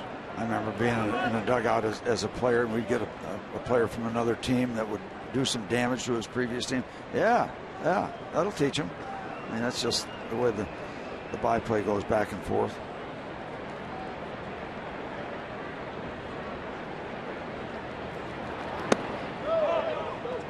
Will Stella go? No appeal.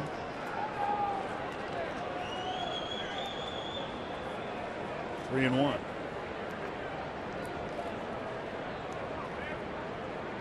Still nobody out. 5 runs in for Chicago. An explosive inning here for the Cubs after going down 4-3. And really no reason to think the Pirates can't have one of these. I mean, the way today is gone.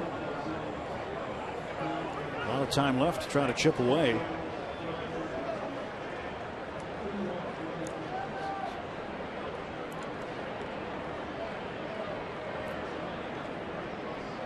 3-2. That's a base hit. They're going to wave Richard home. Marte's throw not cut off. Pedro let it go through, and Clayton Richard scores. It's now 9-4. And this is not funny. Second hit for La Stella. And a good job of hitting again. A decent pitch thrown, a good pitch thrown.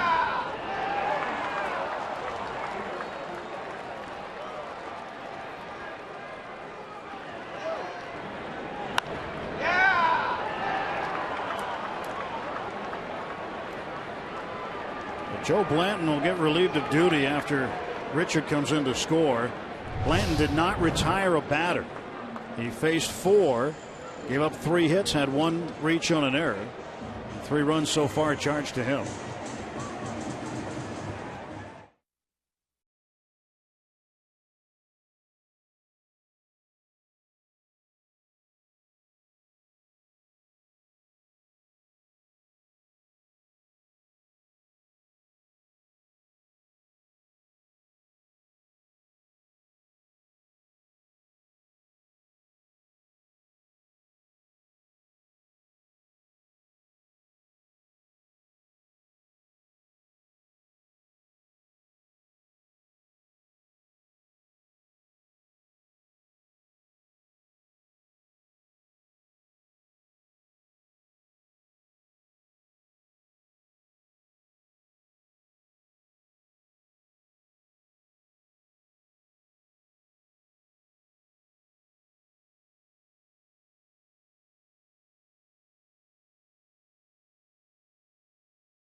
4 runs for the Pirates on 6 hits.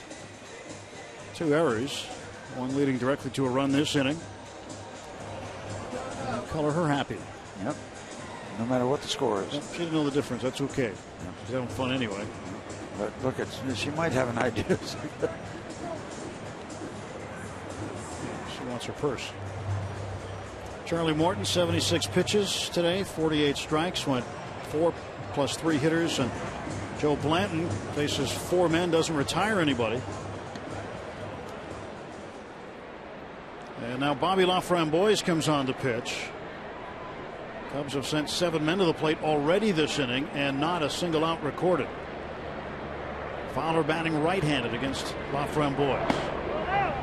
Ball 1.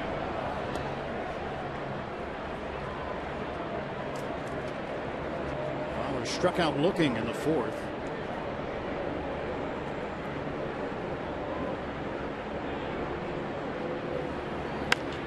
And a base hit. The Cubs cannot make an out this inning.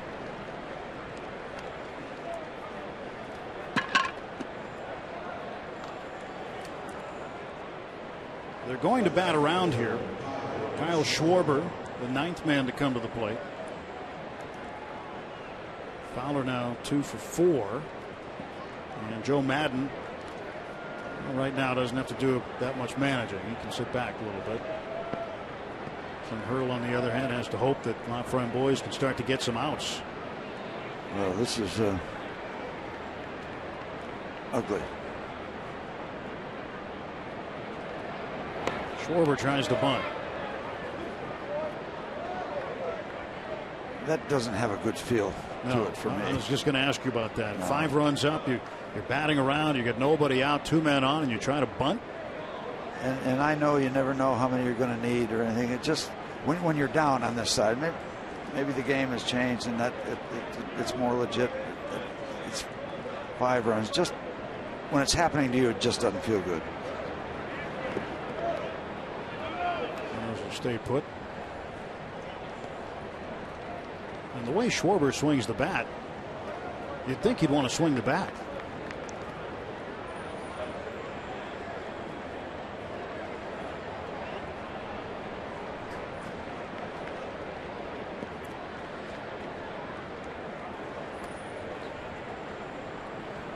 They have 7 hits this inning. How would you want to bunt?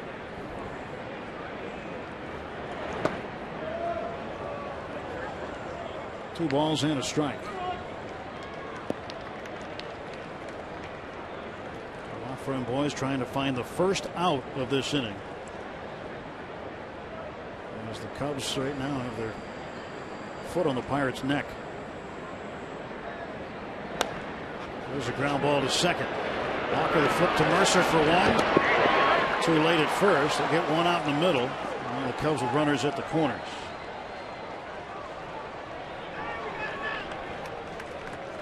4-6 on the force out in the middle.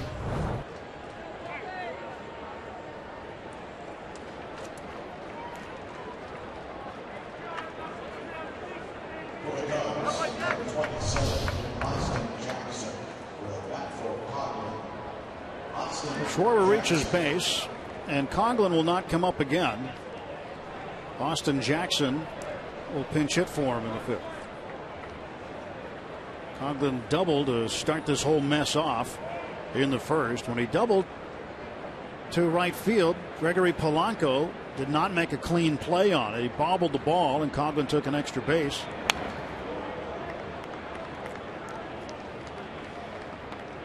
And that's how this whole inning began.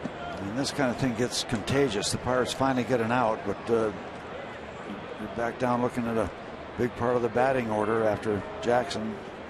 Not that there's anything wrong with him. And these kind of runs, just you go up there feeling like you're going to hit. Just a very relaxed approach right now. And the game not over by any means, but it's really not looking very good at all.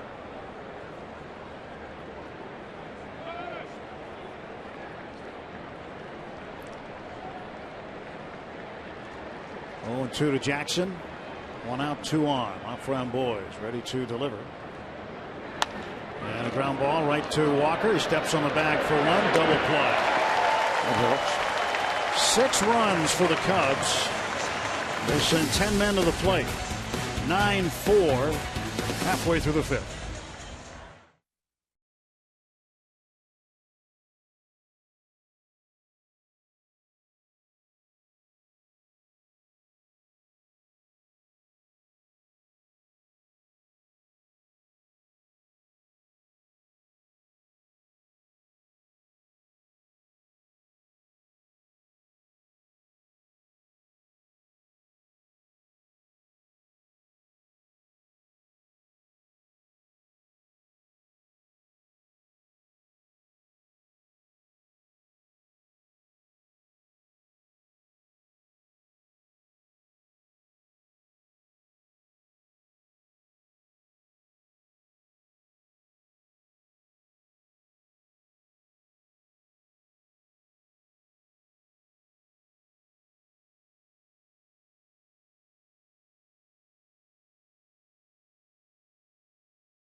Fifth inning.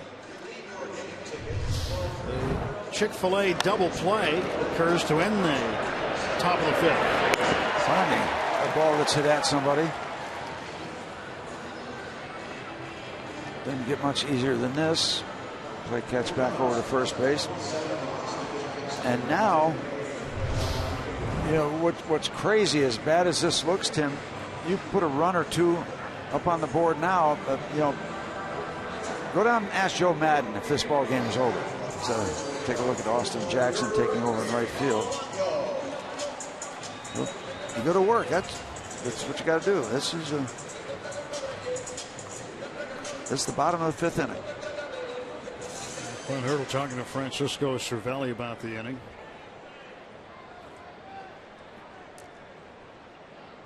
I'd like to hear that answer. Asking Francisco what happened. Gregory Polanco 1 for 2. He homered to lead off the 3rd inning. I'm never sure what the conversations entail in the dugouts. Should never really speculate. Gregory showed bunt twice. He's got a 1-1 count. Pirates need base runners now, down by 5 runs. Not going to get one that way. 1 out. Take a look at the 4 at bats against Richard. Ground ball to first, ground ball to pitcher, ground ball to first, ground ball to pitcher. Let's try somebody else. Get away from Richard and Rizzo. Marte's 0 for 2. He's also had a couple of ground outs, 1 to short, 1 to third. .281 for Marte on the season. Come on. Right back to Richard. They're playing Pepper. They're making it easy on Richard right now. It's 3 groundouts back to the Cub pitcher since he's entered the game. The other 2 to Rizzo.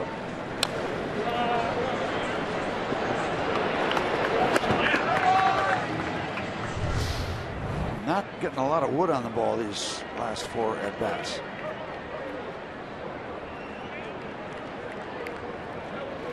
Two outs quickly in the home half of the 5th. Walker batting right-handed takes a strike.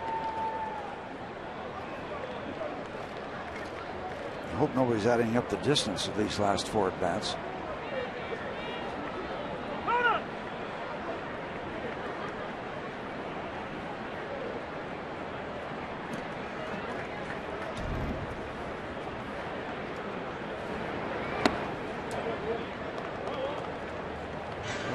Strike.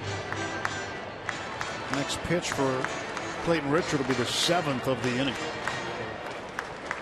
Looks like he's going to have an economical inning. For 7 pitches, 3 groundouts. It's been 6 up, 6 down since he entered the ball game. 9-4 Cubs going to the 6th. Ladies and gentlemen.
Root Sports is brought to you by Allegheny Health Network, Health for All. By Kenny Ross, Just Ask a Neighbor. And by Levin's, the official furniture and mattress supplier of the Pittsburgh Pirates. For the best quality, service, and value, shop Levin's. Let's go Bucks!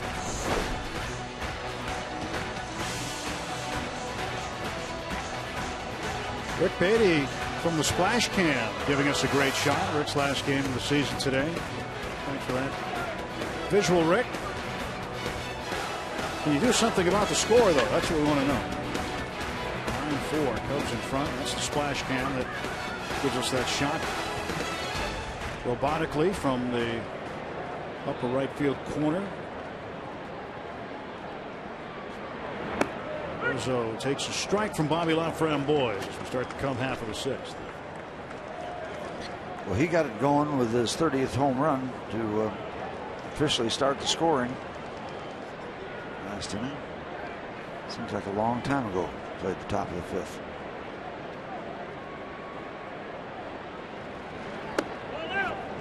Just a little bit outside. 1 ball, 1 strike.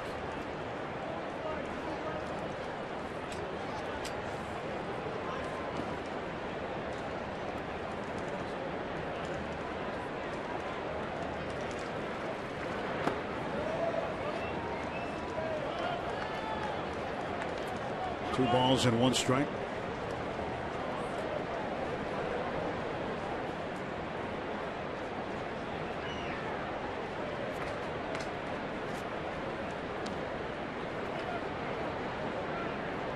Two-one delivery.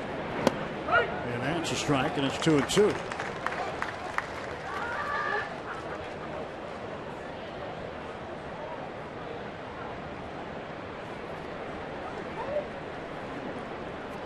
Two balls, 2 strikes to count. Laframboise to Anthony Rizzo. And a base hit against the shift. And Rizzo will head for second base, and he'll be in with a double. Cubs just continuing to wrap up the hits. 14th hit for Chicago. Well, Shift doesn't work all the time. This is one of those afternoons.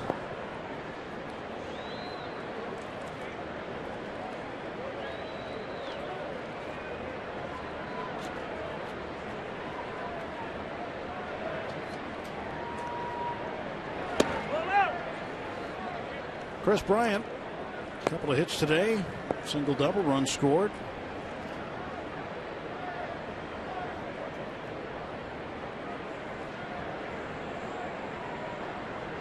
And stretched by Laframboise, Rizzo off second. Bobby will pay attention to him. Well, Tim, we got an indication what was going on when Dexter Fowler hit the first pitch of the ball game into right center field. As you look back, wound up being a preview.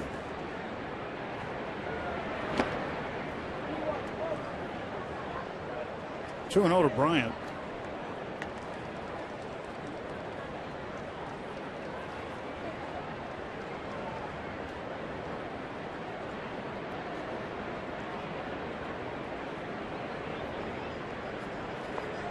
Well, Bryant awaits the next offering from Laframboise. Got him out front, 2-1.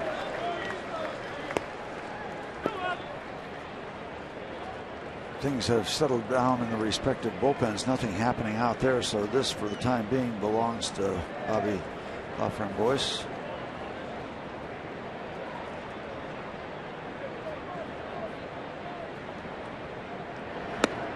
Strike call, 2-2.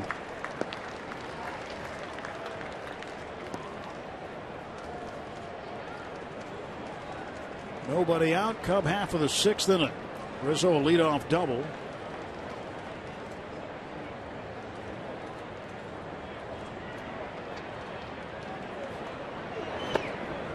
This is one of these situations too, Tim, where you're going into a tough-looking series, so you want your key bullpen guys to be fresh as you go out there to play the Dodgers. So this could be a long session, successful or not, for Bobby. Give Clint Hurdle some innings, save some arms, perhaps, unless it gets closer, and then, of course, all bets are off.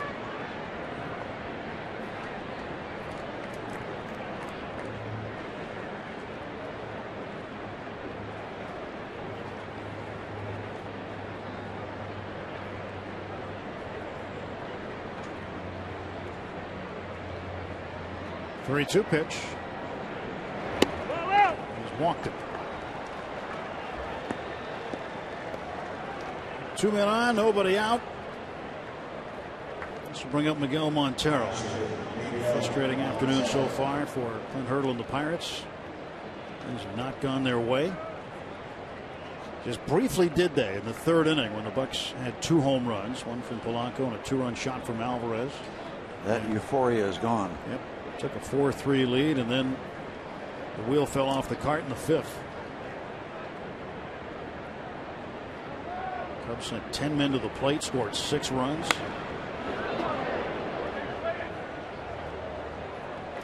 Montero pulls the foul ball.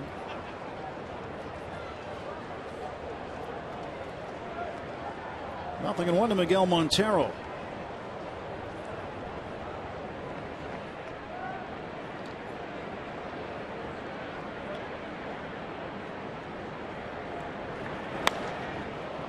Fly ball to right and deep. Back is Polanco on the track, and he will make the catch. Rizzo will move from second to third. One man out. And he didn't miss that by much.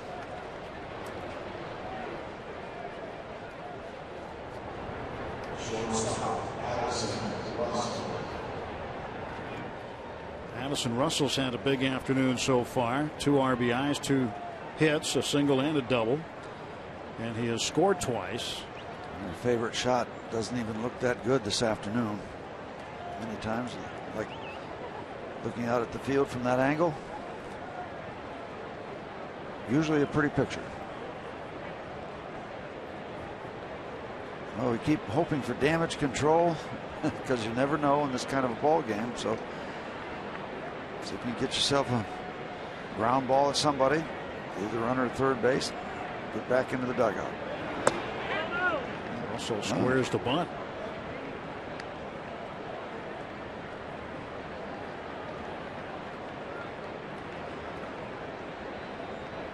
Josh Harrison and Bobby LaFramboise having a word.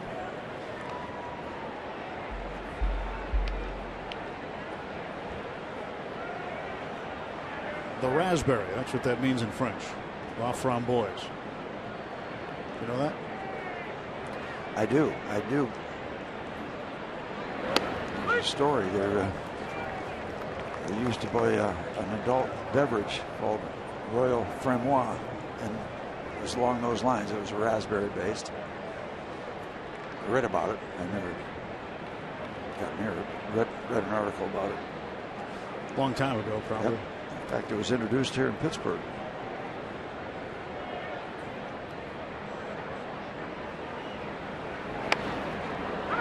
Firm bunt, and Pedro comes to the plate. Safe. Rizzo slides under the high throw.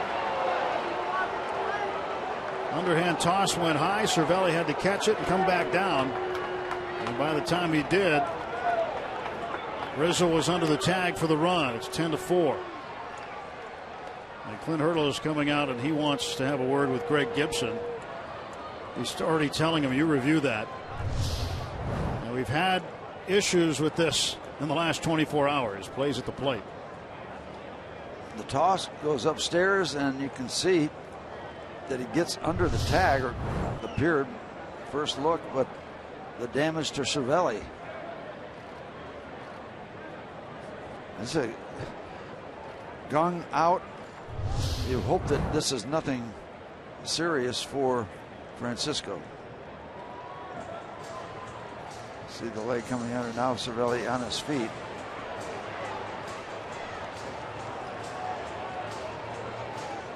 Let's see where Francisco, the right side of Cervelli, is out in front of the plate. Did he make a high tag? That's one of the questions you'd ask. So it was not the same situation we had last night. They're just challenging safe or out.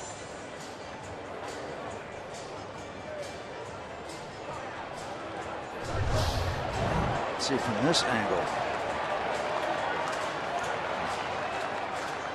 Bringing the tag down. Well, he might have got him.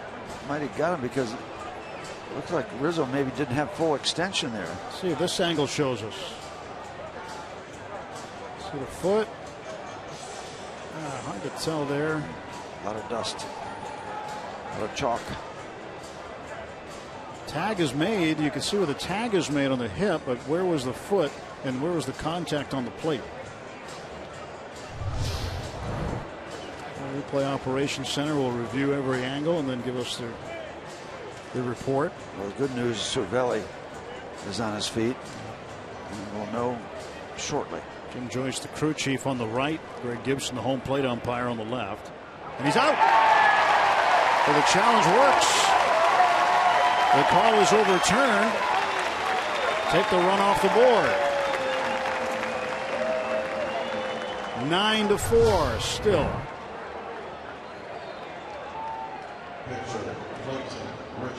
See, it looks like that front leg might have been to the side of home plate. Yeah, I'm wondering if that left foot was just to the left of home plate, first base side.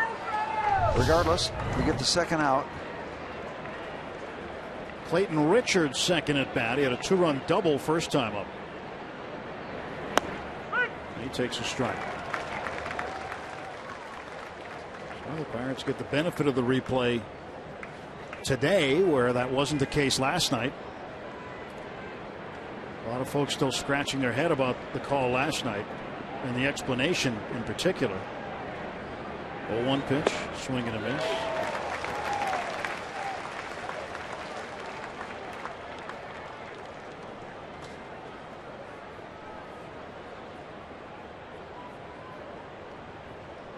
Pedro Flormon sliding in while Montero clearly blocked the plate.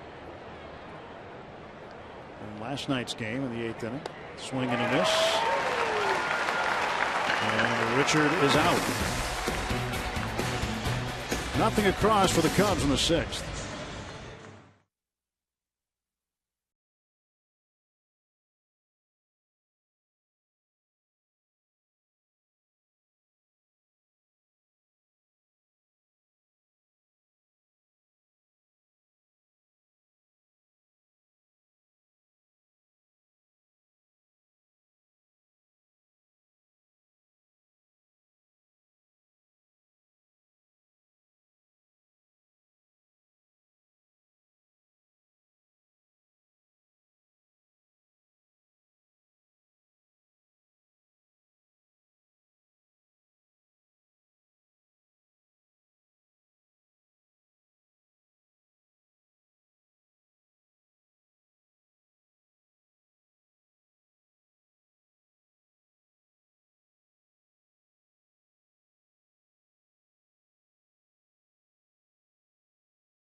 Longtime broadcaster, former Pirates broadcaster, 1976 through 1979 with the Pirates, passing away at the age of 88. He Hall of Famer. Worked game with the Braves, the Cubs, the Astros, and finished his career with the Astros. And the guy whose signature line was Holy Toledo. And Milo Hamilton, a guy we've had the opportunity to meet and spend time with while the Pirates were in the Astros division. Saw Milo quite a bit. Just a nice man, and gone now at age 88. Loved his time in Pittsburgh. Loved coming back. He had a favorite restaurant here in Pittsburgh, Poleyes, out in Squirrel Hill. Was here for the 1979 championship. Pittsburgh Pirates. 1-0 pitch to Mercer. Ground ball deep short. Russell guns it, and a pick by Rizzo at the end. Well, one of Milo Hamilton's most famous calls, 715th home run by Hank Aaron. The famous. Here's the pitch by Downing. Swinging. There's a drive into left center field. That ball is going to be out of here. It's gone. It's 7:15.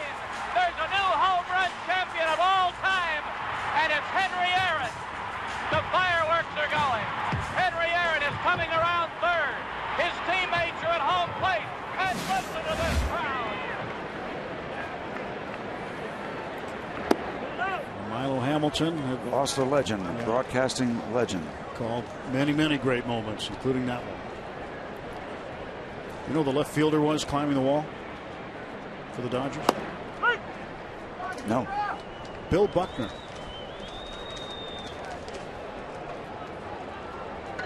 Gene Elston, also baseball legendary broadcaster, passed away September 5th.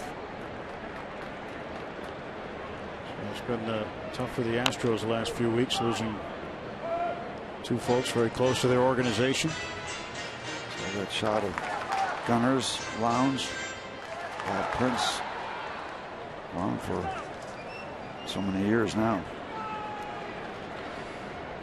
Milo Hamilton actually replaced Bob Prince. What a tough act that was to follow. And Gene Elston and Milo Hamilton. And Milo left the Pirates in '79, went to work for the Cubs in 1980 before heading down to Houston after a stint with Chicago. 2-2 pitch to Pedro. And he's got himself a base hit. Alvarez rounding first, holding there.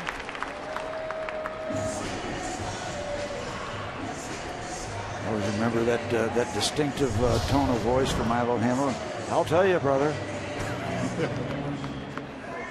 Greg Brown does that a lot better than I do. One thing Milo is known for too during the 7th inning stretch, you know, you on Sunday throw out gifts to your adoring public. Each game he would throw out Cracker Jack, bags of Cracker Jacks. Yep. Michael Morse batted.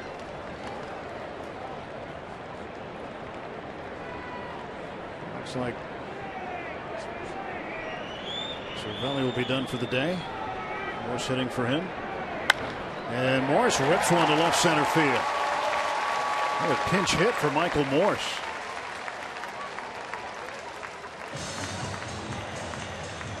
He's now 9 for 27 as a pinch hitter. Back-to-back singles for the Pirates in the 6th inning. And I'll say it again, when the score was 5-4, I said it, that's not going to be a final. This current score is not going to be a final.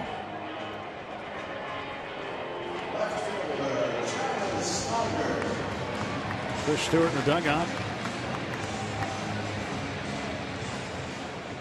I think he'd come in, but one guy we've not seen catch yet is Elias Diaz, who was brought up from AAA. We've seen him pinch hit, but chances of him getting into a game probably slim at this point until whatever postseason is decided. Postseason situation. Maybe we see him today. Who knows? Well, if we get closer, chances are you won't. You know, think of this: we're 5 runs down. Snyder hits the ball over the fence. Now it's a 2-run game. You got a lot of living to do. Snyder put one in the bushes in the 2nd inning. He's got a nice hitter's count here, 2-1. Clayton Richard had retired 7 straight before Alvarez got a hit. All on ground balls too, by the way. And a line shot, double play. What a day for the Cubs. Everything going their way. Zippity doodah. We move to the 7th at PNC Park. Cubs 9, Pirates 4.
Health Network Super Mode, capturing some kids around the ballpark today, enjoying this wonderful weather day with the Cubs getting the better of the Pirates so far through 6 innings. 9 runs on 14 hits. Pirates 4 runs on 8 hits. Folks down the left field line getting a lot of sun. And Chris Stewart behind the plate. New battery, Scahill and Stewart. Rob Scahill pitching to Tommy La Stella. Stewart comes into the 9th spot in the batting order. He'll bat second in the bottom of the 7th. Scahill goes into Cervelli's spot. Double switch. 27th game for Scahill. Great start to the year. Forearm tightness. The rehab for an extended period in the minor leagues. That's an out here as La Stella flies to left.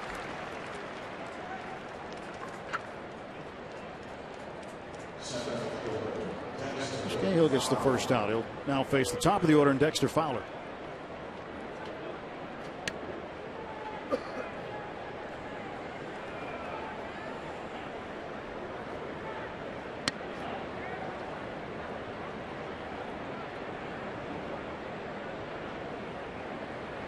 Fowler takes low and in, ball 1.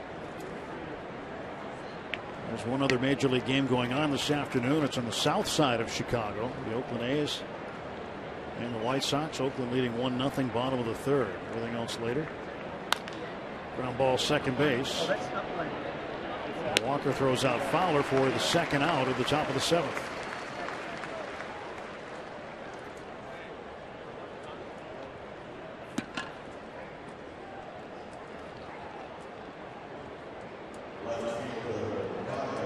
A rare chance for a 1-2-3 inning. Charlie had one in the 4th, but it all got away in the 5th. Cubs put up the 6th spot. Yep, nothing wrong with the day, that's for sure. Except when you get down kind of to this level, and remember. It'll be a nice day to fly. We'll let you know how that goes. Yeah, it'd be nicer with a win. It's always nicer with a win. Always.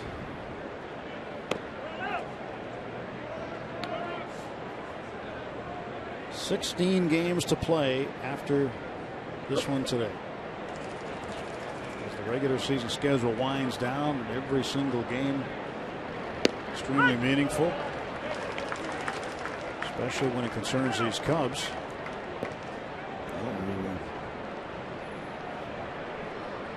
Jump right out to LA and deal with the Dodgers, and then the Rockies, and right back to Chicago to deal with these Cubbies again. Mercer grabs it, throws out Schwarber, and Scahill has a clean 7th. Stretch time to PNC Park. Cubs 9, Pirates 4.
Need to find a way to carve into this lead for Chicago.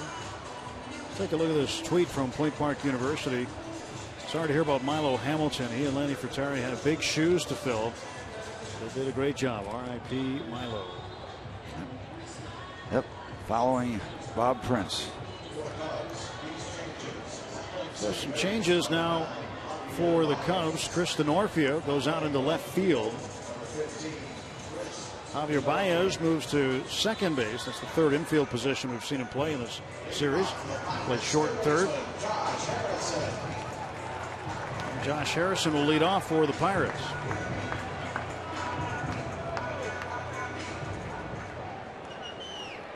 Mr. Richard has done a tremendous job following Hendricks. Foul ball for Josh, strike one. Hendricks just went 3 innings today, gave up 4 earned runs on 6 hits. Clayton Richard has come in. He starts his 4th inning of work. And Harrison hits this one well to left center. Fowler running after it. He will not get it. It bounces over the wall and into the bullpen for a double. And that off double for Harrison. And that will accelerate the program in the Cubs bullpen because Joe Madden knows he's got a significant lead and he has stretched out Clayton Richard.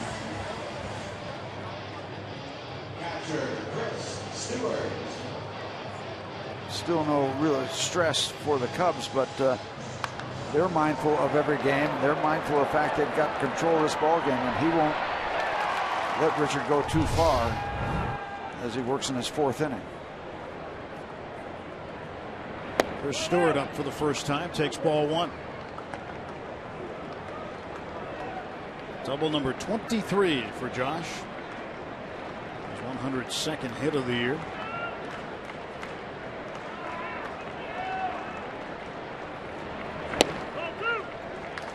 Two and 0.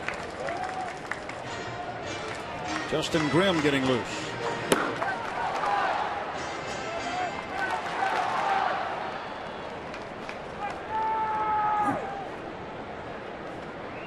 Two-0 pitch.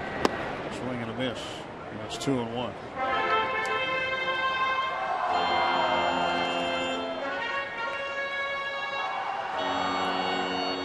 Buccos need to find a way here late. It's going to run out of outs. Down 5 runs, bottom of the 7th. At home, Steve, this year, day games at PNC Park, the Pirates are 17-2. 50-24 overall at home. It's the 3rd straight year Clint Hurdle's team has had at least 50 wins at home. Makes everybody in Pittsburgh happier, playing better at home. High chopper over the mound. Russell, quick release, gets Stewart down to third base. Harrison.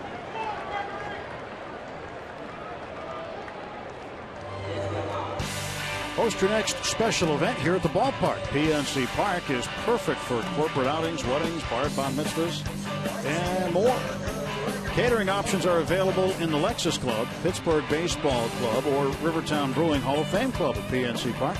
For more information, 1-800-BUY-BUCKS or pirates.com/PNC Park events.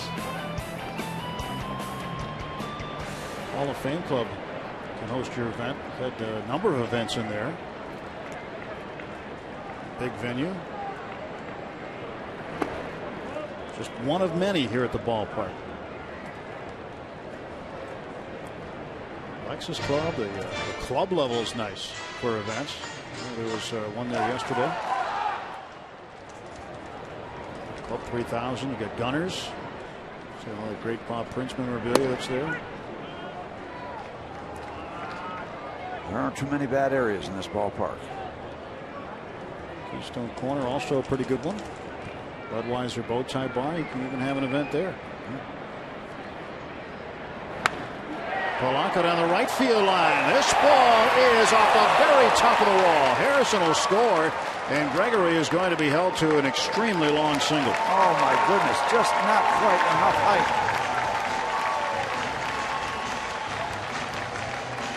RBI for Polanco, his second one of the ball game.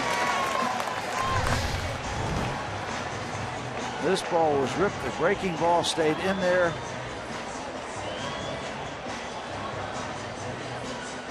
Right off that yellow area just below the home run piping that goes along just across that, just above that yellow area, and Joe Madden will make the change. Clayton Richard exits. Justin Grimm enters. 9-5 the score.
(9-5). Bucks inching a little closer. Yep, working 9-5. And just a whole different feel. You're that close to getting a quick 2 spot. You got one in. But, that would give you a lot better feel. You'd be 3 down. You're still 4 down, but stay tuned. Ball's flying all over the place. Justin Grimm's first pitch of the game. There goes Polanco. Throw down, not in time. A stolen base for Gregory. So that's good, because when you hit the ball that well, that hard, that deep to right field, you figure at least you're going to have his 2 bases, but he wasn't able to get it because it got out there so quickly, but he winds up at second base.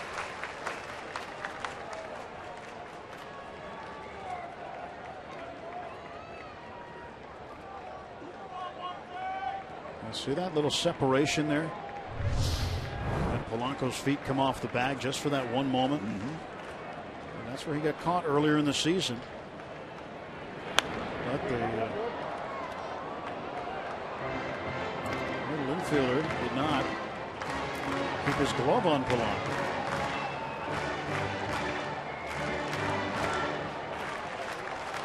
Rick Sofield looking for a little more company.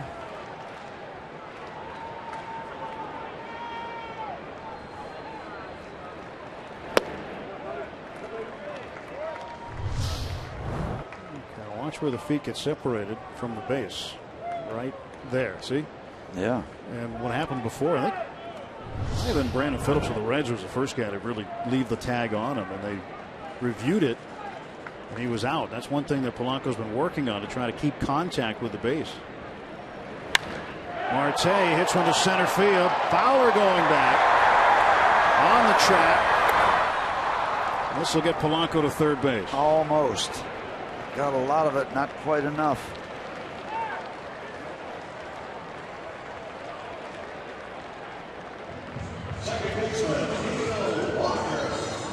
Two outs and a runner at third.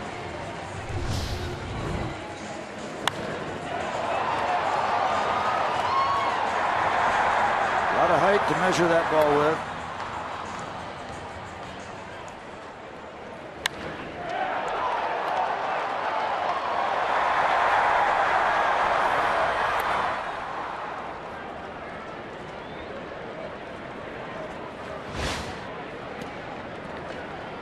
Walker batting.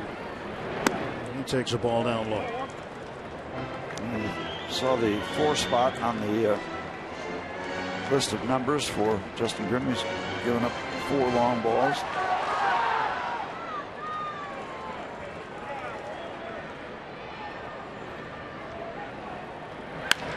Walker to left field. Going back is to Northfield. Still going back. He won't get it. And a double for Walker. Another run comes in. 9-6. Walker's second hit of the afternoon. No breeze. That was impressive going to the opposite field. New Walker with a lot of carry. Pushing that 96-mile-an-hour fastball on one hop into the stands.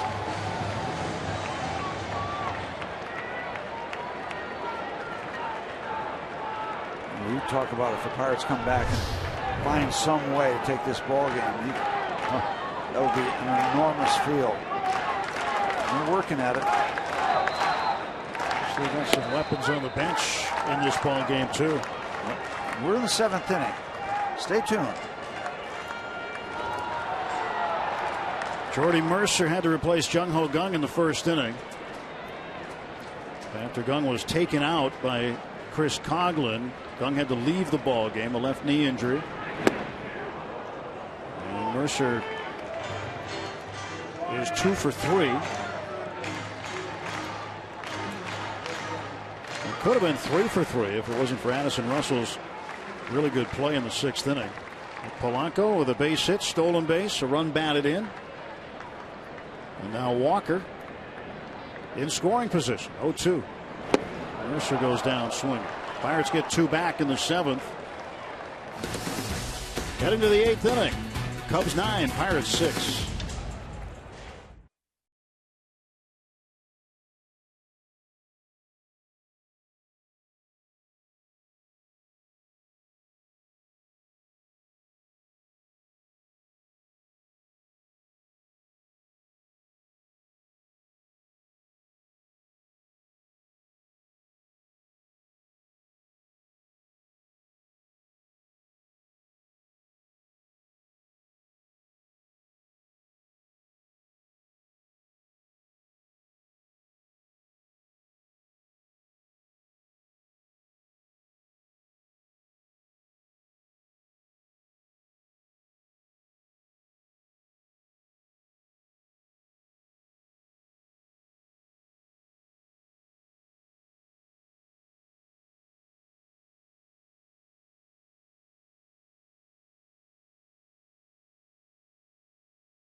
Tough spot for Jung-Ho Kang, taken out on that play. As Chris Coghlan slides into his left leg, bends his knee the wrong way, had to leave the game. In case you're joining us late, this is what it looked like as he had to be helped to the clubhouse.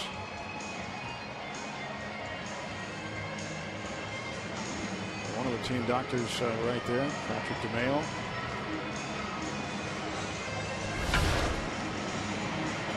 Pirates cut it a little closer now as we start the 8th inning. 9-6. Walker doubling home Polanco. And Rob Scahill will start his 2nd inning of work, and he'll face Austin Jackson.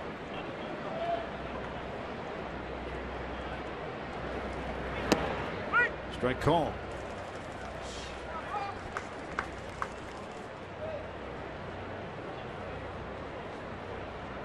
For one of the game is Jackson.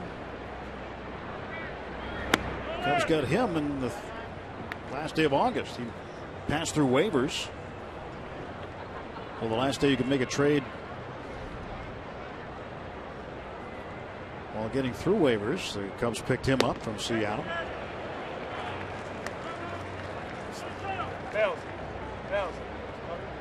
Jake Arrieta, who had been taken in most of the game in the clubhouse, did not pick up win number 20. Still 19, but 8 innings for the 4th straight game.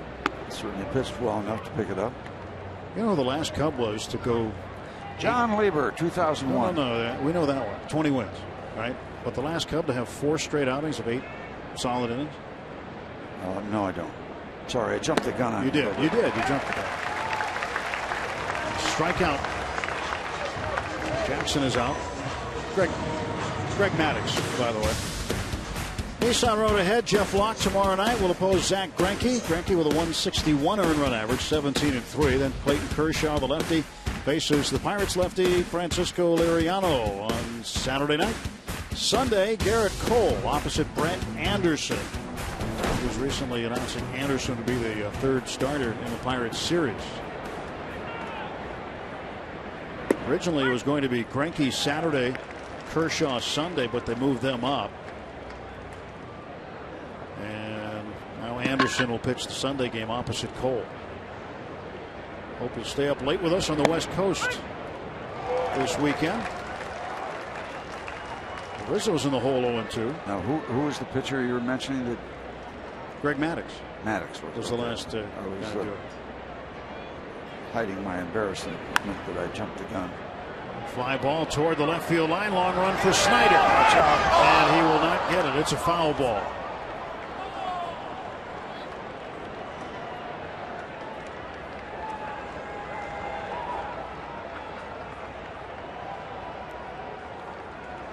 There is not much room if you're going to commit going across the chalk, but he had more room. Like it hit the very tip of his glove.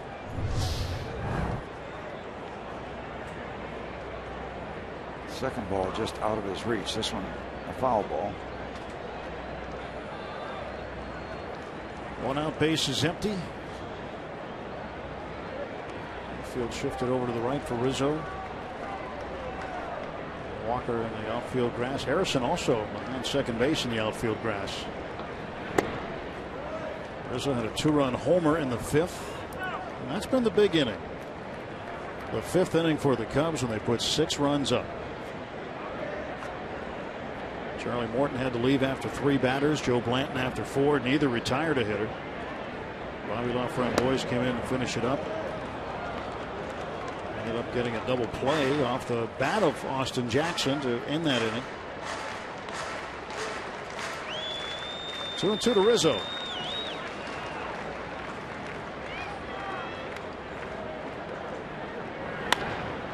Pulled that one to the right side. One hopper in right field.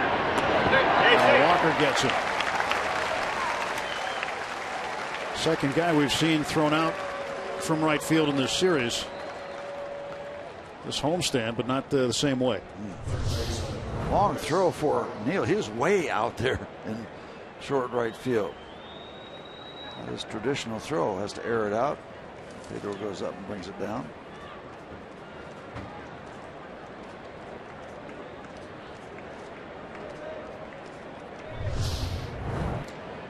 Jason Hamill.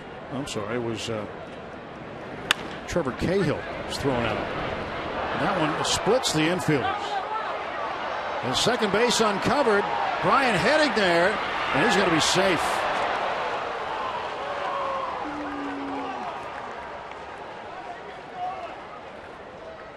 A short double.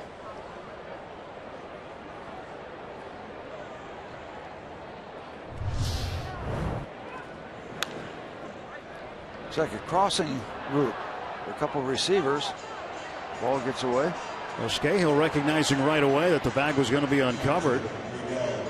That puts a pretty quick tag on Bryant, but Bryant beat him to the base. So a single for Bryant. They'll record an error for Jordy Mercer. Interesting. Scoring there. Walked Miguel Montero with first base open.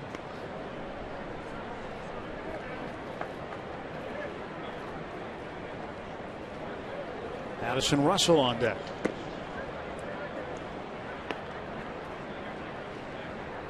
9-6 ball game in favor of Chicago. Top of the 8th.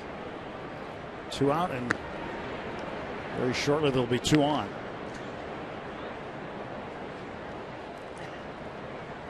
So 15 hits and 3 errors for the Chicago offense.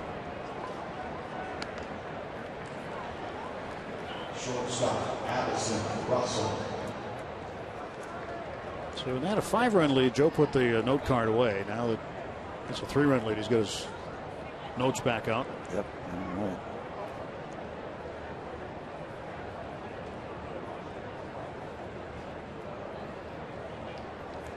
Russell 2 for 3. RBIs each time he's had a hit. RBI base hit in the 5th. RBI double back in the 2nd.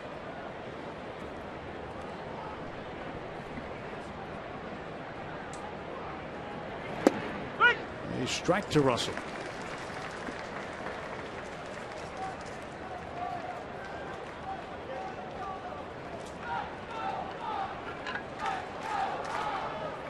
Rob Scahill's 0-1 pitch. 1-1. 2 on, 2 out for Chicago. If the Pirates cannot come back in this one, they'll have lost a 4-game series for the first time this year. They've not lost a 4-gamer. They've tied 4 of them and won the rest. They have a 0 in the loss column when you look at the 4 gamers they've played. And still 1 more to go in the regular season with the Rockies on the road on this road trip.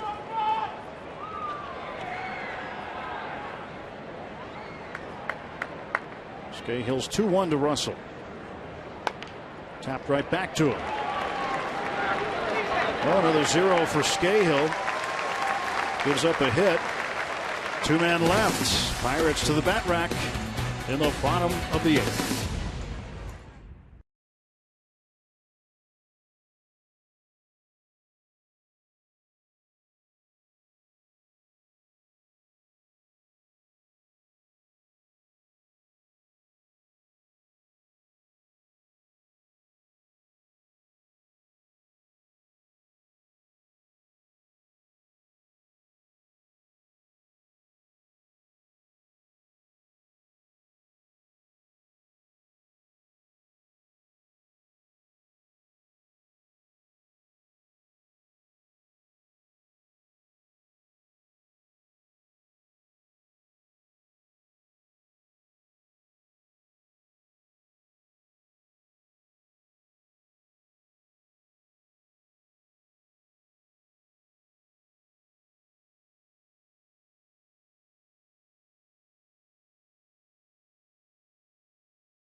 By T-Mobile, Richard England at Clemente's Bridge here at the ballpark with Captain Jack Sparrow.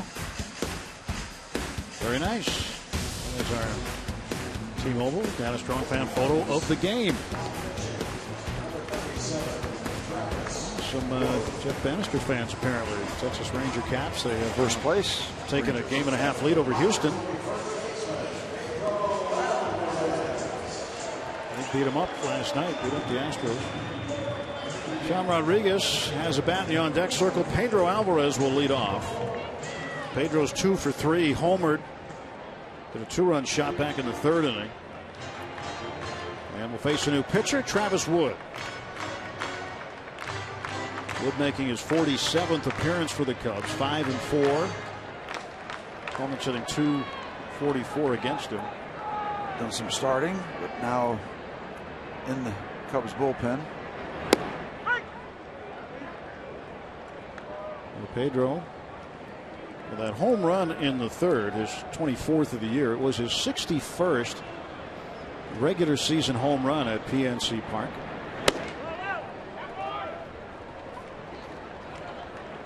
It ties him with Jason Bay for second all time at this ballpark. Andrew McCutchen, the all time leader here at PNC Park, with 72.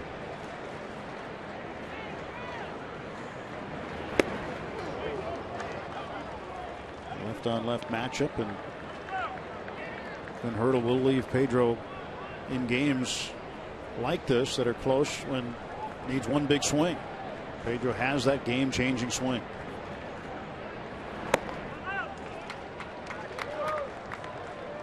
Good part of the year he's been taken out for a defensive replacement. Just all depends on the score and the situation.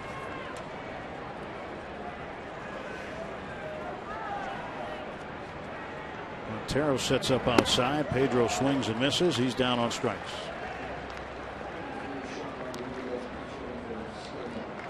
Rodriguez will hit for Scahill next as Pedro is out.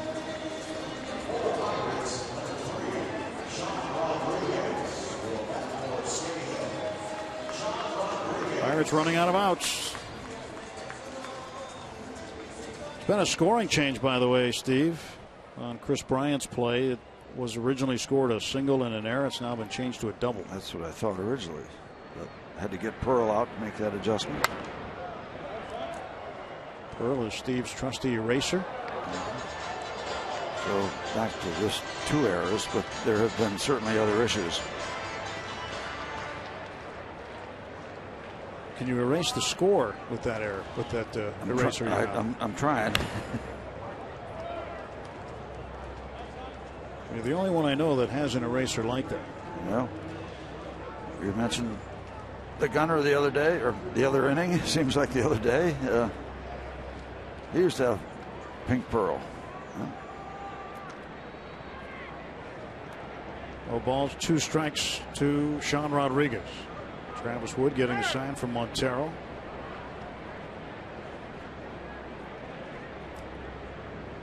And Wood's pitch. Trying to go inside and missed.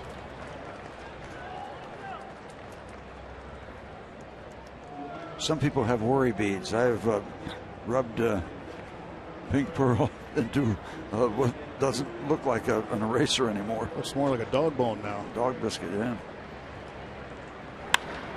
Ground ball to short. Addison Russell throws out Sean Rodriguez, and there are 2 gone.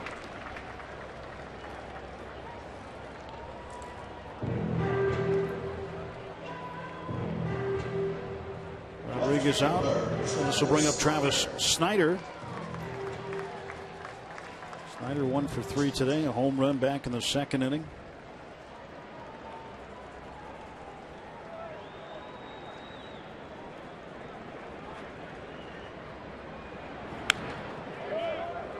Travis hit the ball hard his last time up in the 6th, but ended up in the glove of Addison Russell. With Alvarez caught off second base, Russell just stepped on the bag and got a double play.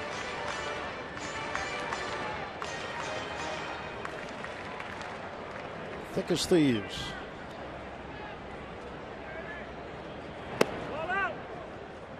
One ball, 1 strike to Travis. Travis pitching to Travis. The other Travis not a bad hitter either. Wood. Good hitting pitcher. Doesn't get too many opportunities. Sometimes during the regular season with a 25-man roster, Joe Madden will use him as a regular pinch hitter. So he has perhaps a much different role than a number of relief pitchers. Did some starting, as you said. Has given up 11 home runs, most of them probably as a starter, which prompted perhaps his move to the bullpen.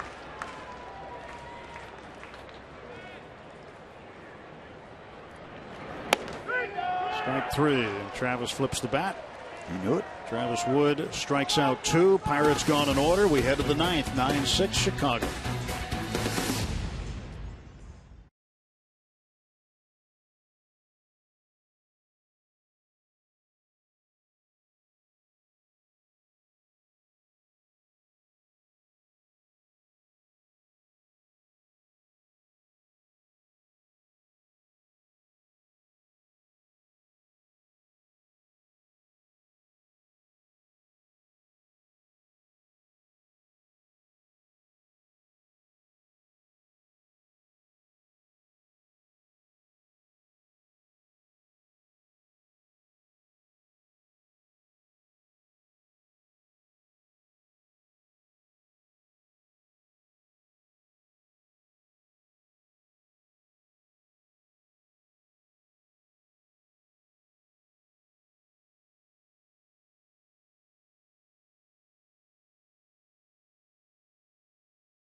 To the 9th inning we go. Final game of this homestand for the Pirates. The penultimate homestand coming to a close. Pirates trying to find a way to hang a 0 and then get 3. Sean Rodriguez stays in the game. He'll play left field. And for the Pirates pitching, now is Vance Worley, facing his counterpart Travis Wood, who swings and misses. Rob Scahill is holding the fort as you take a look at Vance Worley's numbers.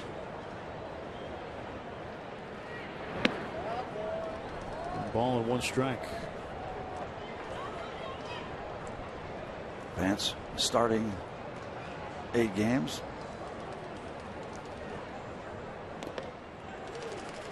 Vance ahead of him now.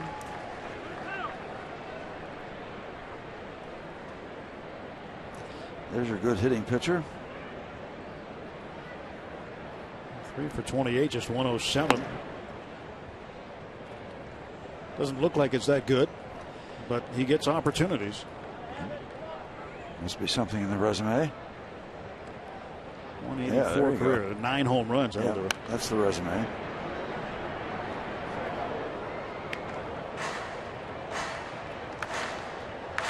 Especially when you play your home games at Wrigley, get 1 good swing. You can put it way out in left center field in Steve Blass territory.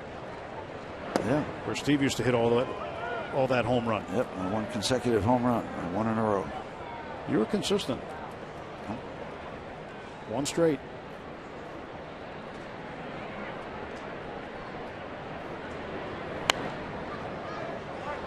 All right, you and Bob and Garrett Cole are all in the same club with 1 home run, all at Wrigley. Yep. Now, you a big home run hitter? Wiffle ball all the time. No problem. Knock it out of here. Up in the air to shallow right center. Walker calling for it. Called off by Polanco. Wood is out. And there's 1 out for the Cubs in the 9th. Second baseman, Javier Baez. I was the leadoff guy most of the time. Set the table. Yep.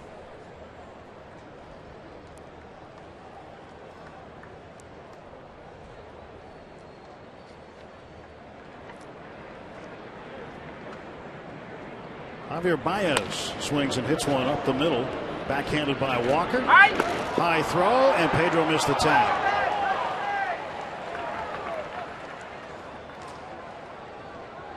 That should be an error on Walker. Wide throw toward home plate. That ball just barely got by Vance Worley. I thought Vance might have a chance. Then it got to me. Well, they're kind of call this a base hit. Walker makes a routine throw. He's out by 2 steps. That's anyway. Baez aboard.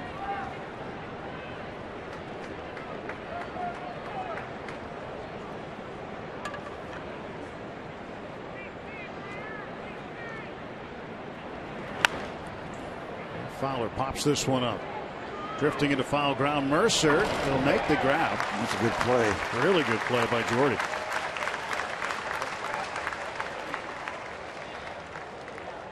So a base hit awarded on that ball that was thrown away. So that comes in the category of those other issues we were talking about. Here goes Jordy. That is back to home plate. You got a little sun. Don't know exactly where you are because you got to stay locked in on the flight.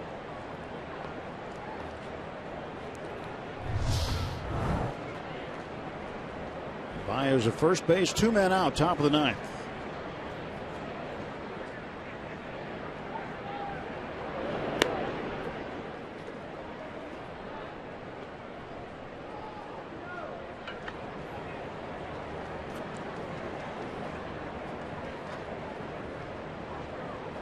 Chris Denorfia, first time at the plate.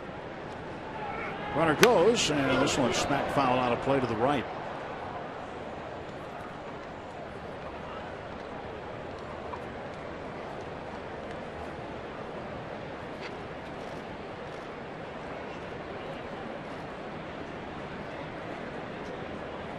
Pirates had the lead once in this game. It was after the third inning. They led 4-3. Then in the fifth, Gates got kicked open by Chicago. Ground ball up the middle. And that is a base hit by Denorfia. Baez stopping at second. And that's a legitimate base hit there for Denorfia.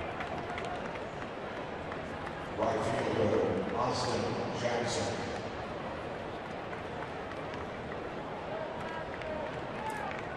Austin Jackson up. He is 0 for 2. Grounded into a double play and struck out.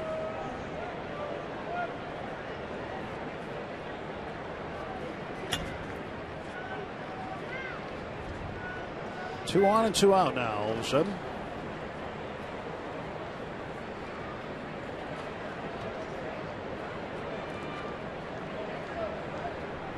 Pitch to Jackson coming from Vance Worley. Worley ended up with a loss in last night's game. Gave up a run in the top of the 12th inning. 4-6. Vance went down to AAA and did all he could, including winning a playoff game for them. The Indianapolis Indians. As all players will tell you that get to come back after being in the big leagues for a period of time. Very happy to be here.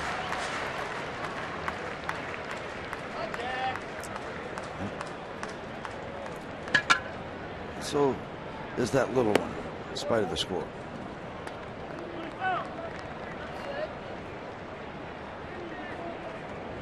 1-2.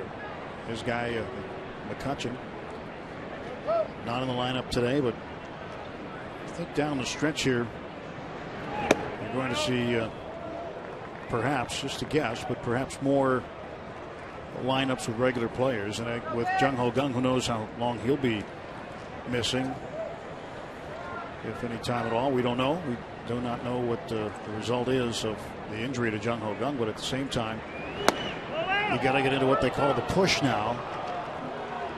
The final 15-16 games. Clint's been through it with the Rockies in 2007. They had an incredible push. That team went to the World Series and were swept, and then the Red Sox beat him. Then he went to the World Series with Texas as a hitting coach.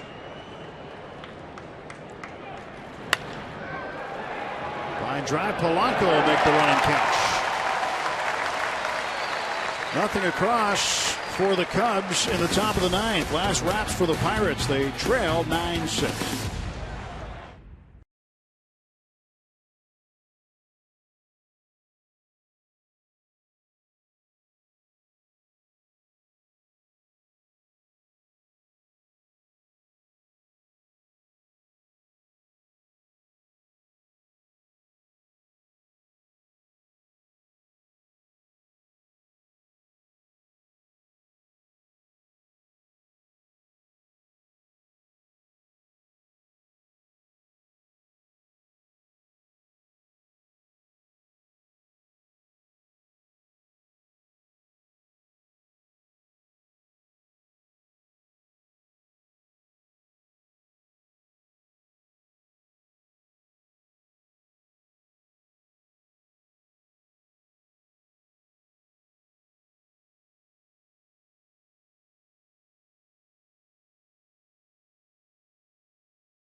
Against the Dodgers. Our coverage from Dodger Stadium starts tomorrow night 9:30 with Pirates pregame presented by WB Mason on Root Sports. Left-hander Jeff Locke, opposite right-hander Zach Greinke. That'll be game one from LA tomorrow. 9-3. Pirates need 3. Speaking of left-handers, as you watch Andrew patrolling the dugout, Travis Wood, we use this phrase a lot. He's got to get this guy to stay in the game. I would predict that. Yeah. Joe won't wait very long. Well, he's got somebody up. So Wood shakes off the first pitch. He accepts the second one, pitching to Josh Harrison. Strike call. Josh doubled in the 7th and scored. Fernando Rodney ready to go in the Cub pen if needed. Watch out. That one pulled sharply out of play.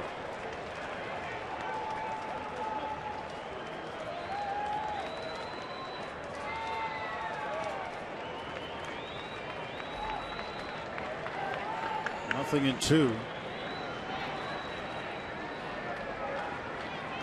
Travis Wood ahead of Josh Harrison.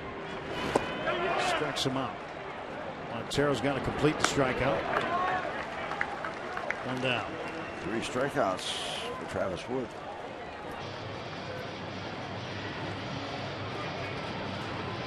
I told you the Pirates have not lost a 4-game series this year. On the verge, 2 outs away from doing so for the very first time at a very inopportune time. And the Pirates also not lost 3 home games in a row since April 22nd through the 24th of 2014 against the Reds. Chris Stewart 0 for 1. He grounded out to Addison Russell. Be a very inopportune series to lose to the Cubs. Split the doubleheader. Pirates won game 1 on Tuesday. John Lester pitched a complete game Tuesday night. Jake Arrieta had a strong game yesterday. Got a no decision. Pirates had opportunities. There was a controversial play at the plate that I still don't understand. Major League Baseball's explanation for it is something that no one's ever heard of before. Even people in uniform with the Pirates. And Stewart down on strikes, and the Bucks down to their last out.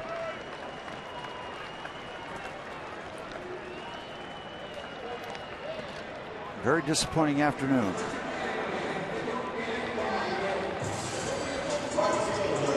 As a whole, this will be a disappointing series. The Pirates have needed this one. Need them all now. I mean, it goes without saying, but the home record is very good. You got to take care of business at home before going out west. Pirates have done a great job against the National League West this year. They've got a challenge the next 2 nights. Greinke and Kershaw. Pirates are 21-5 against the West. Jeff Lott coming off a pretty good start. He will try to put together another one.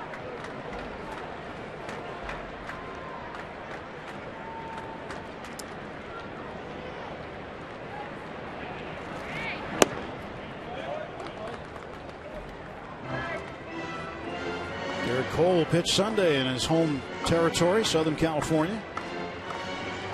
There'll be lots of friends and family there at Dodger Stadium on Sunday to watch Garrett Cole mow down the Dodgers.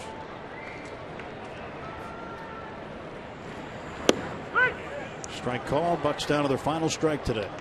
A lot of action, a lot of attention being paid for the Cubs and the St. Louis Cardinals this weekend. Their 3-game set. That'll draw a lot of attention.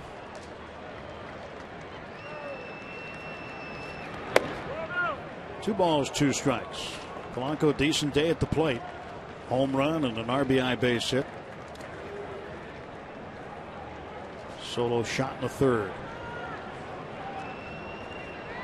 Pirates are really getting to Kyle Hendricks, and then Joe Madden went to the hook early. And Travis Wood strikes out the side in the bottom of the 9th inning.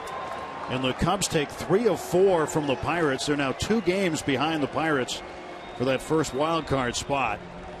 A huge ground gaining series for Chris Bryant and the rest of his Cub teammates. Yep, Pirates got off to a good start, as you said, winning the first game of the doubleheader, but it all slid away. And now tough trip coming up. They'll face the Cubs again at the end of it, the Dodgers at the beginning of it, and you never know about the Rockies, what they do in their own ballpark.